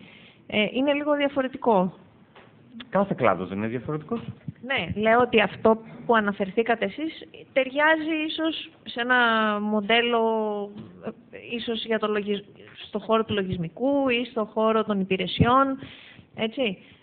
Αν, για παράδειγμα, πρόκειται για μια δραστηριότητα η οποία έχει να κάνει με τρόφιμα και πρέπει να γίνει μια μονάδα παραγωγής που έχει σχέση με τα τρόφιμα, εκεί οι χρηματοδοτικές ανάγκες μπορεί να είναι λίγο διαφορετικές. Ναι, αλλά θα ήταν startup μια τέτοια, δηλαδή είναι σαν να μου λέτε Έχουμε υπόψη μας τέτοια περίπτωση, η οποία είναι στα σπάσματα, δηλαδή απλά τώρα το συζητάμε, ας πούμε. Ωραία, οπότε έχει άλλες ανάγκες χρηματοδοτικές. Αυτή η συγκεκριμένη περίπτωση που μπορεί να συζητήσουμε, ας πούμε, ότι είναι η εξαίρεση στον κανόνα κατά την προσωπική μου εκτίμηση, θεωρώ ότι κάποια παιδιά που ξεκινάνε σήμερα δεν μπορεί να ξεκινήσει κάποιος και να κάνει μια παραγωγική μονάδα όντας 20 χρόνων και χωρίς να έχει χρήματα από πίσω του, κάτι άλλο θα έχει γίνει. Άρα νομίζω ότι ίσως είναι πιο εύκολος ο δρόμος ή αν θέλετε λίγο πιο βατός ο δρόμος το να ξεκινήσει από την παροχή υπηρεσιών, το να μπορέσει να που ειδικεύεσαι όμως, αυτό θέλω να πω. Σιγά σιγά, ναι, μπορεί τελικά να φτάσεις ας πούμε και σε μια παραγωγική μονάδα.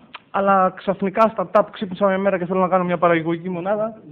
Λίγο να παρεύω στο διάλογο. Ιωάννα, έχεις τελειώσει? Δεν ξέρω αν υπάρχει κάποια άλλη ερώτηση από τον...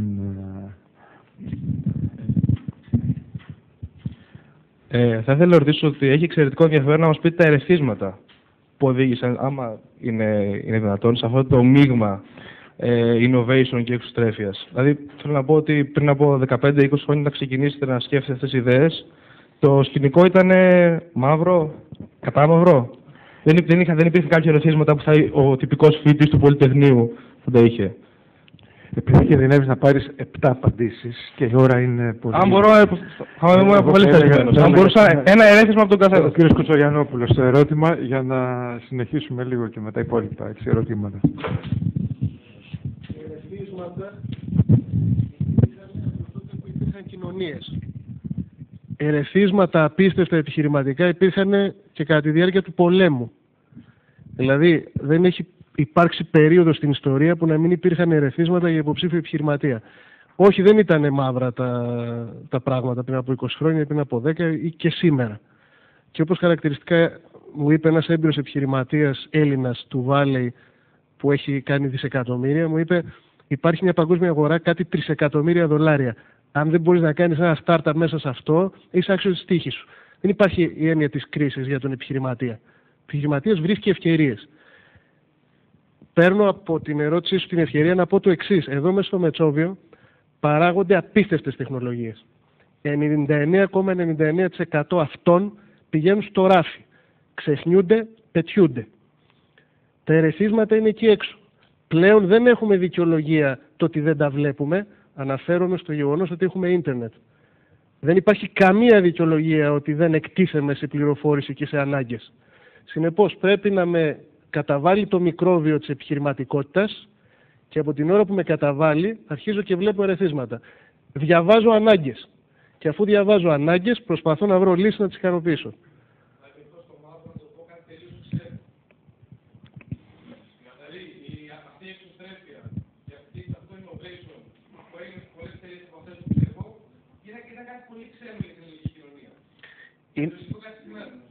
Ήταν και είναι ξένο, διότι η ελληνική κοινωνία και η ελληνική αγορά... Όχι. Όχι, απλώς είχαμε νομίζω αυτιά και μάτια για τα ερεθίσματα. Λοιπόν, κύριε Κουτσογιαννόπουλε, επειδή έχουμε ερωτήματα έτσι, όσο μπορούμε να πάρουμε περισσότερες ερωτήσεις από την αίθουσα. Έχω και εγώ αρκετά, αλλά παραχωρώ τη θέση μου, να το πω έτσι. Ναι, δεν είναι τόσο ερωτήματα, ίσως είναι κάποιες διαπιστώσεις, αν επιτρέπετε, και αν υπάρχει κάποιο σχόλιο από τους ομιλητές, ευχαριστώ. Να πω ότι, να ανασταθώ σε κάποια bullet. Το ένα είναι αυτό που υπόθηκε ότι στην Ελλάδα δεν υπάρχει επιχειρηματικότητα. Δεν υπάρχει επιχειρηματικό, μάλλον ήμασταν εκπαίδευτοι επιχειρηματικά, όπως είπε ο κ. Καρόνης πριν. Όπως και το τελευταίο που υπόθηκε, ότι αυτές όλες οι επενδύσεις είναι ξένες με κάποιο τρόπο στο επιχειρηματικό πεδίο που υπάρχει στην Ελλάδα.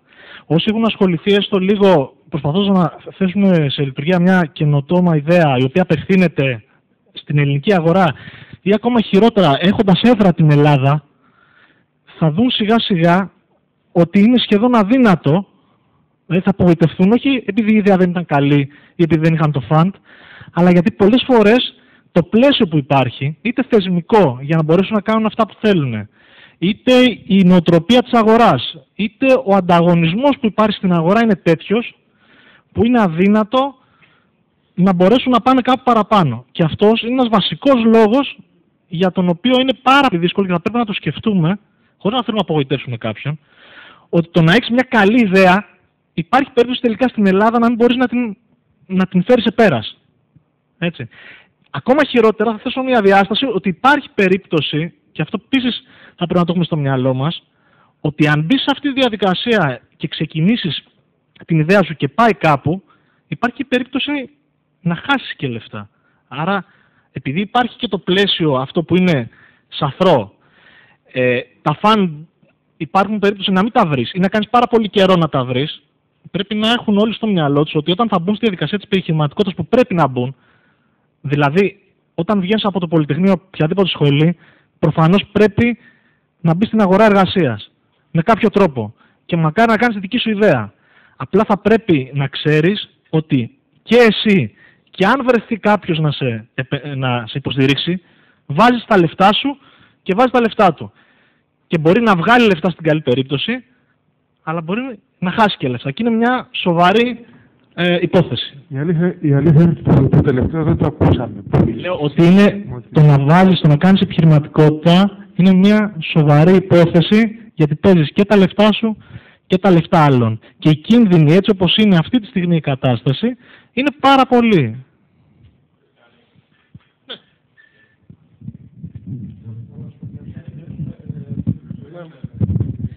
Να ισορροπήσουμε λίγο τους κάποιους από την αίθουσα.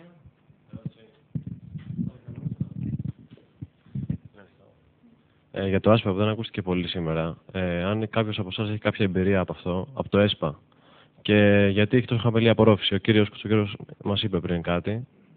Να μας πείτε για αυτό το θέμα. Δεν ξέρω αν κάποιος έχει. Κάποιος για το ΕΣΠΑ ποιος θέλει να μιλήσει έτσι, για αυτή την ιστορία που μάλλον την έχετε θάψει ίσως αδίκως, αλλά θα εκφραστείτε ελεύθερα και βλέπουμε. Ναι. Δεν ξέρω γιατί έχει τόσο χαμηλή απορροφητικότητα, δεν αρχίζουν να δίνουν χρήματα στο ΕΣΠΑ. Δεν ξέρω γιατί. Και η αλήθεια είναι ότι αν εμείς τότε που κάναμε την αίτηση ήταν εντός του ορίου του προγράμματος για να πάρουμε τα χρήματα, δεν χρειαζόμαστε αυτή τη στιγμή να ψάξουμε για κύκλο επένδυσης, που ούτως ή άλλως θα το κάναμε κάποια στιγμή, αλλά θα το κάναμε τώρα, θα το κάναμε πιο μετά, με βάση και τα λεγόμενα και των υπολείπων. Λένε ότι τώρα θα το ανοίξουν και θα είναι πιο γρήγορα. Αλλά δεν ξέρω. Ερώτημα.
Για βέβαιους λόγους. Λοιπόν, παρακαλώ. Ναι. Το ΕΣΠΑ φαινομενικά είναι εύκολα λεφτά. Προσοχή, προσοχή.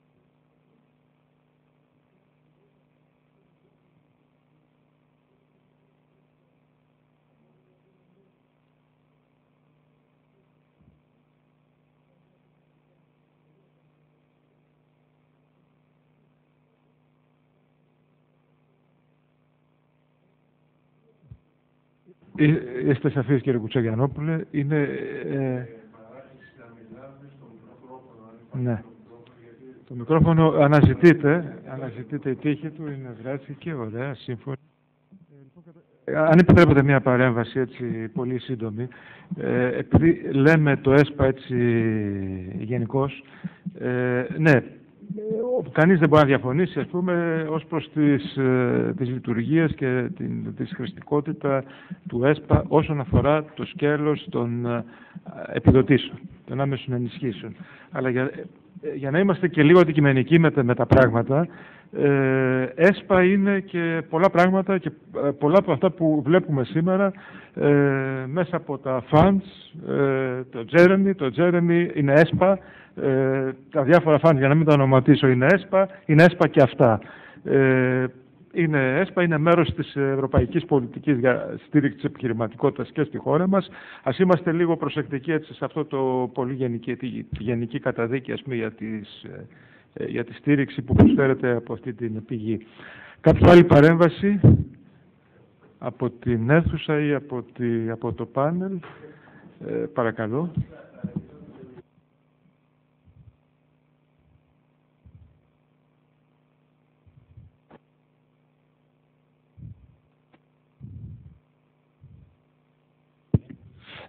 Θα ήθελα να ακούσω τα ερωτήματα του κύριου Αγγέλη, γιατί είναι σε διαφορετικό τομέα από οι υπόλοιποι που σπουδάζετε με ηλεκτρολόγοι κυρίως. Αυτό. Για το πώς άρχισε την επιχείρηση και όχι πώς άρχισε, μας είπε και τα λοιπά, αλλά πώς την ερώτηση που είχε κάνει ο κύριος πριν εδώ πέρα. Δεν θυμάμαι.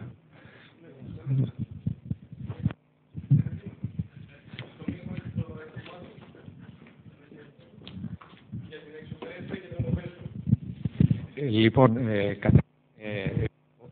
για να πετύχει μία ιδέα δεν πρέπει να ξεκινήσουμε να σκεφτόμαστε πώς θα την πουλήσουμε και τι θα κάνουμε στο μέλλον, ή αν θα βάλουμε μετόχους ή δεν θα βάλουμε, ή αν θα βάλουμε...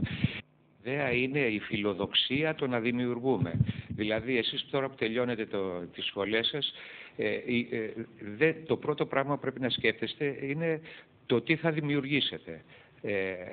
Από εκεί ξεκινάμε. Τα χρήματα έρχονται μετά. Δεν πρέπει να σκεπτόμαστε, δηλαδή, γιατί άκουσα και μερικές απόψεις ότι τι θα πουλήσω, τι θα κάνω. Αυτό έρχεται σε δεύτερη φάση. Λοιπόν, εγώ είμαι μια επιχείρηση που ασχολείται με το περιβάλλον. Δεν ξέρω, είσαστε από την αρχή στη συζήτηση. Ωραία. Είδα τις αδυναμίες της ελληνικής αγοράς στον τομέα αυτό, εργαζόμουν στο εξωτερικό σε αυτόν τον τομέα. Ήρθαμε στην Ελλάδα με την ξένη εταιρεία να προσφέρουν αυτές τις υπηρεσίες. Η εταιρεία κάθισε 2 χρόνια και έφυγε γιατί είδε ότι δεν ήταν όριμη η ελληνική αγορά τότε. Έτσι είδα και εγώ μέσα από εκείνη την δοκιμασία που είχαμε με την εταιρεία, που ήταν πολύ δύσκολη μάλιστα, ότι όντως η ελληνική αγορά έχει πάρα πολλές ανάγκες που αυτή σαν πολύ μεγάλη εταιρεία δεν μπορούσε να δραστηριοποιηθεί, αλλά εγώ σαν ένας μικρός παίκτης που θα αναλάμβανα ένα μικρό κομμάτι της αγοράς θα μπορούσα να κάνω κάποια πράγματα. Και έτσι ξεκίνησα. Αλλά η φιλοδοξία μου δεν ήταν το τι χρήματα, ήταν βιοποριστικό βέβαια είναι αυτό που κάνουμε, αλλά ήταν ότι μου άρεσε το περιβάλλον και ήθελα να δημιουργήσω επάνω σε αυτό το κομμάτι. Δεν ξέρω, αυτή ήταν η ερώτηση ή και κάποιο άλλο κομμάτι.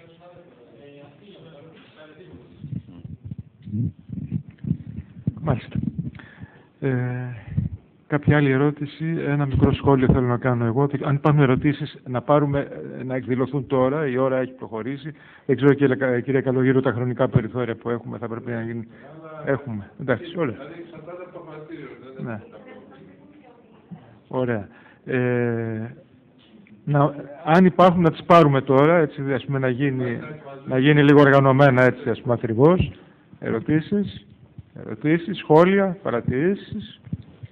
Αν όχι, να κάνω εγώ ένα μικρό σχόλιο, έτσι, ας πούμε, και εν είδη κλεισίματος δικού μου, πριν δώσω τον τελευταίο λόγο στους ομιλητές, στους πάνελις. Σε σχέση με αυτό, έτσι, που ακούστηκε έντονα από όλες τις εμπειρίες, ας πούμε, έτσι, που περιγράφηκαν, σε σχέση με το πόσο απαιτητικά πια είναι τα πράγματα, πόσο υψηλές είναι οι απαιτήσεις από τους κάθε λογής χρηματοδότες. Πρέπει να πείσουμε. Πρέπει να έχουμε επιχειρήματα σε σχέση με το προϊόν, σε σχέση με τη ζήτηση, σε σχέση με τον πελάτη, σε σχέση με τις ποσότητες, σε σχέση, ας πούμε, με το πλεονέκτημα που έχει η επιχείρηση. Δεν θα επαναλάβω πράγματα που ακούστηκαν τόσο καλά, τόσο βιωματικά από όλους τους παρισταμένους.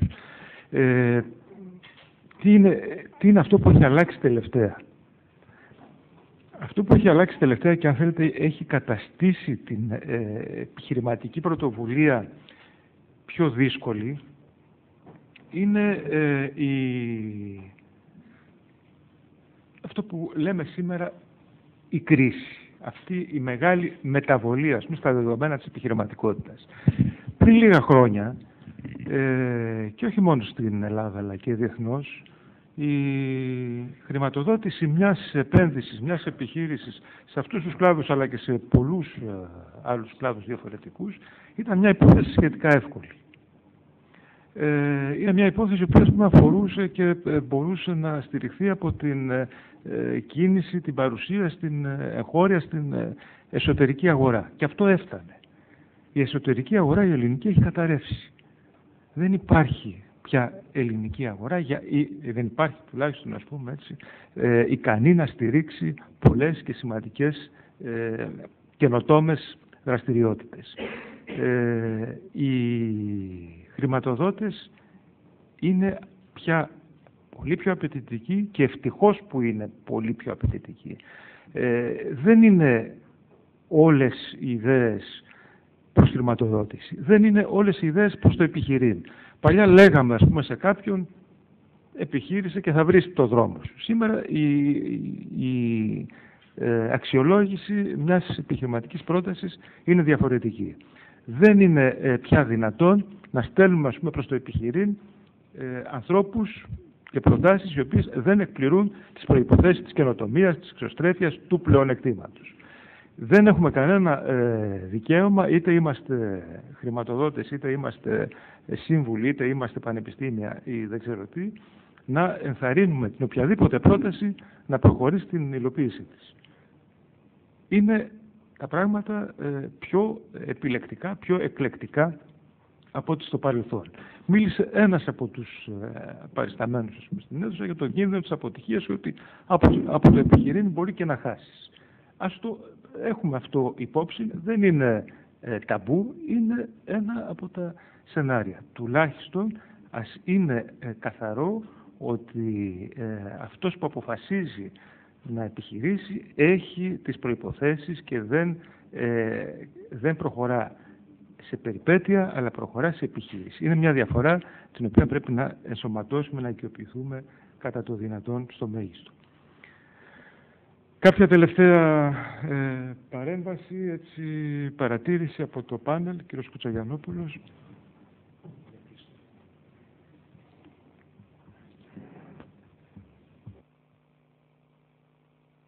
Τώρα, ναι. Λοιπόν, έχω πολύ έντονο στο μυαλό μου το εξής contrast και δεν θα σας πω αν είναι καλύτερο ή χειρότερο. Πέρασα πριν λίγο από το καφέ των χημικών και είχε αρκετούς φοιτητές, νομίζω στην πλειοψηφία χημικούς μηχανικούς, οι οποίοι σε ένα μεγάλο μέρος είχαν ανοιχτό τάβλι και κάποιοι άλλοι περισσότεροι νομίζω είχαν μια σχετικά, νομίζω είχαμε και χαρτιά και κάποια πολιτική συζήτηση. Εν πάση περιπτώσει, νομίζω εντελώς άσχετες συζητήσεις με αυτή που κάνουμε εδώ. Τώρα, το αντίστοιχο καφέ των προπτυχιακών χημικών μηχανικών του Στάνφορντ, επαναλαμβάνω, δεν σας λέω ότι είναι καλύτερο, απλώς το βάζω σε σύγκριση. Έχει φοιτητές του 3ου ή του 4ου έτους που πιτσάρουν επενδυτές στο καφέ, στο όρθιο, με έναν άθλιο καφέ, γιατί εκεί δεν ξέρω να πιούν καφέ, με έναν άθλιο καφέ στο χέρι, τους πιτσάρουν για 3, 5, 7 εκατομμύρια για πρώτο γύρο ως προπτυχιακοί φοιτητές. Αυτό που θέλω να πω είναι το ότι πρέπει κάποια στιγμή να συνειδητοποιήσουμε ποιος είναι ο ανταγωνισμός μας. Και σας επαναλαμβάνω, δεν λέω ότι εκείνο είναι το καλύτερο, απλώς στο δικό μου το μυαλό είναι ο ανταγωνισμός μου. Δηλαδή, με ποια ζήμωση πνευματική πάω να κοντράρω, με ποιους πάω να τα βάλω. Και πάω να τα βάλω με κάτι τύπους οι οποίοι από το 2ο-3ο έτος έχουν πρόσβαση σε τέτοια χρηματοδότηση, από τους συμφοιτητές τους έχουν τέτοιο review και τέτοιο feedback, γιατί είναι όλοι ψηλιασμένοι, οι οποίοι θα το θεωρούσαν τρομερή ντροπή να πάνε να δουλέψουν στο Δήμο του Πάλο Άλτο, ως απόφοιτοι του Στάνφορντ, αλλά το θεωρούν μεγάλη περηφάνεια να αποτύχουν και 2 και 3 φορές στο πρώτο startup, στο δεύτερο και στο τρίτο. Αυτό το θεωρούν αστέρι, παράσημο. Και το κρατάω αυτό στο μυαλό μου σε όποιο βήμα και αν κάνω, για να μπορώ να καλυμπράρω τις προσπάθειές μου. Θέλω να συγχαρώ για μια ακόμη φορά τον καθηγητή, τον κύριο Καλογύρου. Του το είχα πει και την προηγούμενη φορά που έκανε την εκδήλωση για το intellectual property, γιατί, κύριε καθηγητά, έχετε καταφέρει να αλλάξετε το διάλογο και τη συζήτηση μέσα στο Μετσόβιο. Και αυτό το πράγμα ελπίζω και εύχομαι να πάρει φωτιά. Αλλά για να πάρει φωτιά, θα πάρει φωτιά από αυτούς που είναι εδώ μέσα κάτω από τα 23 τους χρόνια. Δεν θα πάρει φωτιά από αυτούς που έχουν σαρανταρίσει. Σας το προτείνω να το κάνετε σημαία σας και σιγά σιγά να επηρεάσετε και τους συναδέλφους που ήταν με τα χαρτιά και το τάβλι νωρίτερα, να σκεφτούν ότι ένα πράγμα έχει στην Ελλάδα πλέον σε αυθονία και το μόνο που μπορούμε να χρησιμοποιήσουμε, το κεφάλι μας. Ευχαριστώ πολύ. Παρακαλώ. Ναι, το μικρόφωνο βεβαίως. Εγώ θα σας προσκαλούσα να δείτε την κρίση σαν μια μεγάλη ευκαιρία. Για μας υπήρξε ευκαιρία. Και υπάρχουν δυσκολίες, έτσι, δεν το συζητάμε. και μία από τις μεγαλύτερες είναι ότι λόγω της κρίσης, ειδικά στην Ελλάδα, τα ξένα fans είναι πολύ δυσκολότερο να σε ακούσουν όταν φτάσει πλέον στην πόρτα τους. Okay, διασκευή η σημερινή ημερίδα γι' αυτό. Αλλά στα υπόλοιπα, σε πολλές άλλες παράμετρους του επιχειρήν, ο καιρός είναι πολύ κατάλληλος. Στο Stanford, σωστά, κάνουν pitch όλοι σε επενδυτές. Πολύ δύσκολο θα βρεις συναδέλφους να έρθουν μαζί σου να κάνουν την ιδέα σου. Γιατί ή θα πάνε να κάνουν μόνοι μια ιδέα ή θα πάνε στην Google. Έτσι. Άρα ανταγωνίζεσαι για ένα.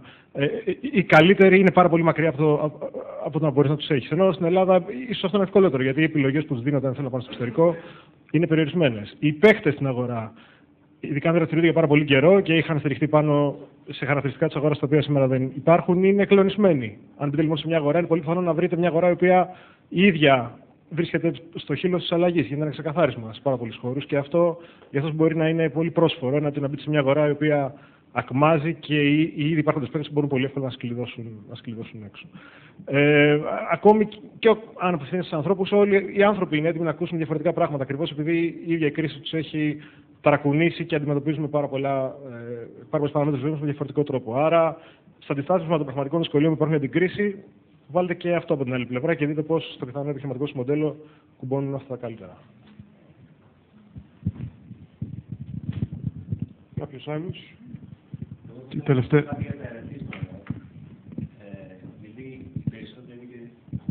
Σχετικά νεαροί. Το καλύτερο πράγμα που θα έδινα εγώ στη συμβουλή σε κάποιον που θέλει κάποια στιγμή να κάνει τη δική του επιχείρηση είναι αυτή τη στιγμή να πάει να δουλέψει σε μια startup.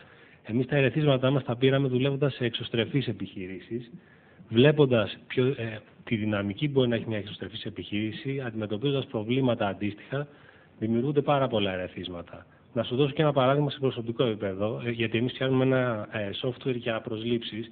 Εγώ κλήθηκα σε κάποια φάση, όταν διευθυντής ενός τμήματος ανάπτυξης λογισμικού σε μια εταιρεία, να προσλάβω 50 άτομα μέσα σε 2 χρόνια. Αυτό ήταν και το ερέθισμά μου για να φτιάξω αυτή την εταιρεία.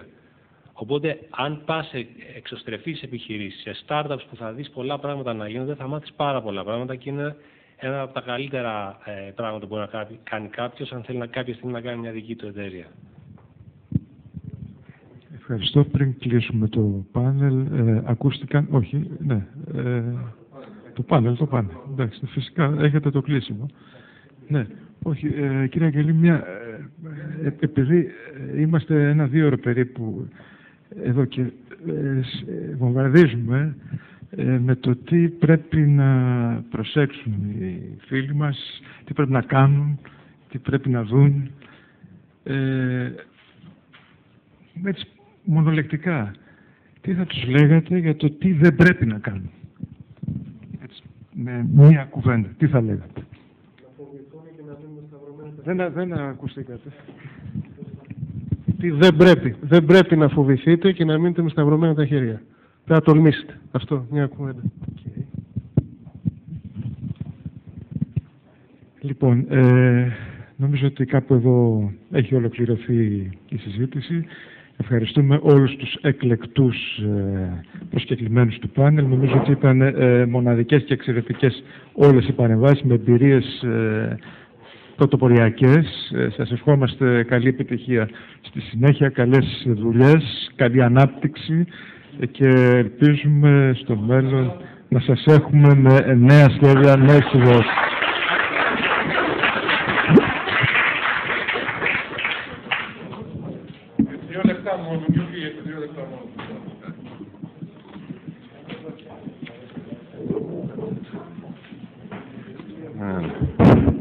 Λοιπόν, καταρχάς να ευχαριστήσουμε όλους τους εισηγητές, όλους τους προσκεκλημένους. Πρώτα απ' όλα βέβαια όλους εσάς και ιδίως εσάς που έχετε την υπομονή να κάτσετε μέχρι το τέλος, που σημαίνει ότι κάποια μικρή φωτιά έχει μπει. Θέλω να ευχαριστήσω καταρχήν τα μέλη της Μονάδας Καινοτομίας και Επιχειρηματικότητας που βοήθησαν στο να στηθεί όλη αυτή η εκδήλωση. Την κυρία Καστέλη, τον κύριο Λιβιεράτο, τον κύριο Γιακούλα, τον Παρασκευά Γεωργίου, ο οποίος φαντάζομαι θα έχει αρκετό υλικό ψηφιακό για να χρησιμοποιηθεί, και όλους όσους μας βοήθησαν σε αυτή την προσπάθεια. Θα συνεχίσουμε αυτή την προσπάθεια, ακριβώς γιατί θέλουμε να βάλουμε λίγο φωτιά, με την έννοια λίγο ενθάρρυνση στον κόσμο. Και εγώ θέλω να προσθέσω κάτι σε αυτό που είπε ο κύριος Χατζαντώνης, ότι προφανώς κάποιοι θα ξεκινήσουν και θα κάνουν κάποια στιγμή κάποια δουλειά καινοτόμα κτλ. Κάποιοι άλλοι μπορεί να δουλέψουν σε κάποια άλλη εταιρεία, αλλά το θέμα είναι να έχουν μια αντίληψη ότι δουλεύοντας και σε κάποιο άλλο οργανισμό προσπαθούν να κάνουν αυτό που λέμε corporate entrepreneurs, μέσα από την μεγαλύτερο οργανισμό να μπορούν να φτιάξουν, να αξιοποιήσουν την τεχνολογία, τη γνώση και την καινοτομία για να φτιάξουν κάτι ενδιαφέρον και κάτι επιχειρηματικά σωστό. Λοιπόν, σας ευχαριστώ πολύ. Όλες οι παρουσιάσεις θα υπάρχουν στο site της μονάδας mukue.ntua.gr μέχρι αύριο και το επόμενο ραντεβού είναι για την εβδομάδα καινοτομίας και επιχειρηματικότητας που θα γίνει κατά πάσα πιθανότητα μετά το Πάσχα, αμέσως μετά το Πάσχα.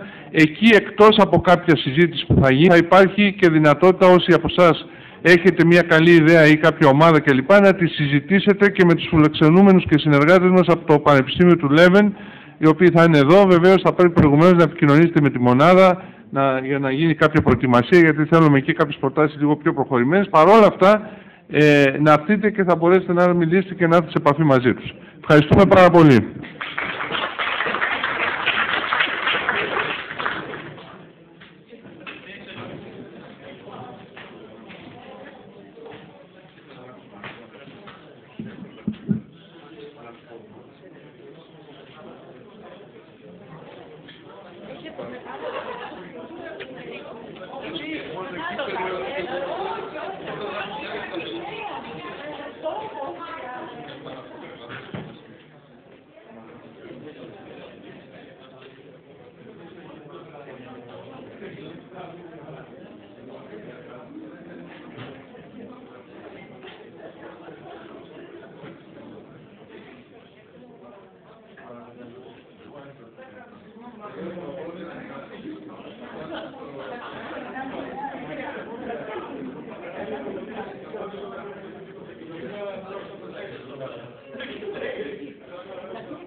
Ευχαριστώ.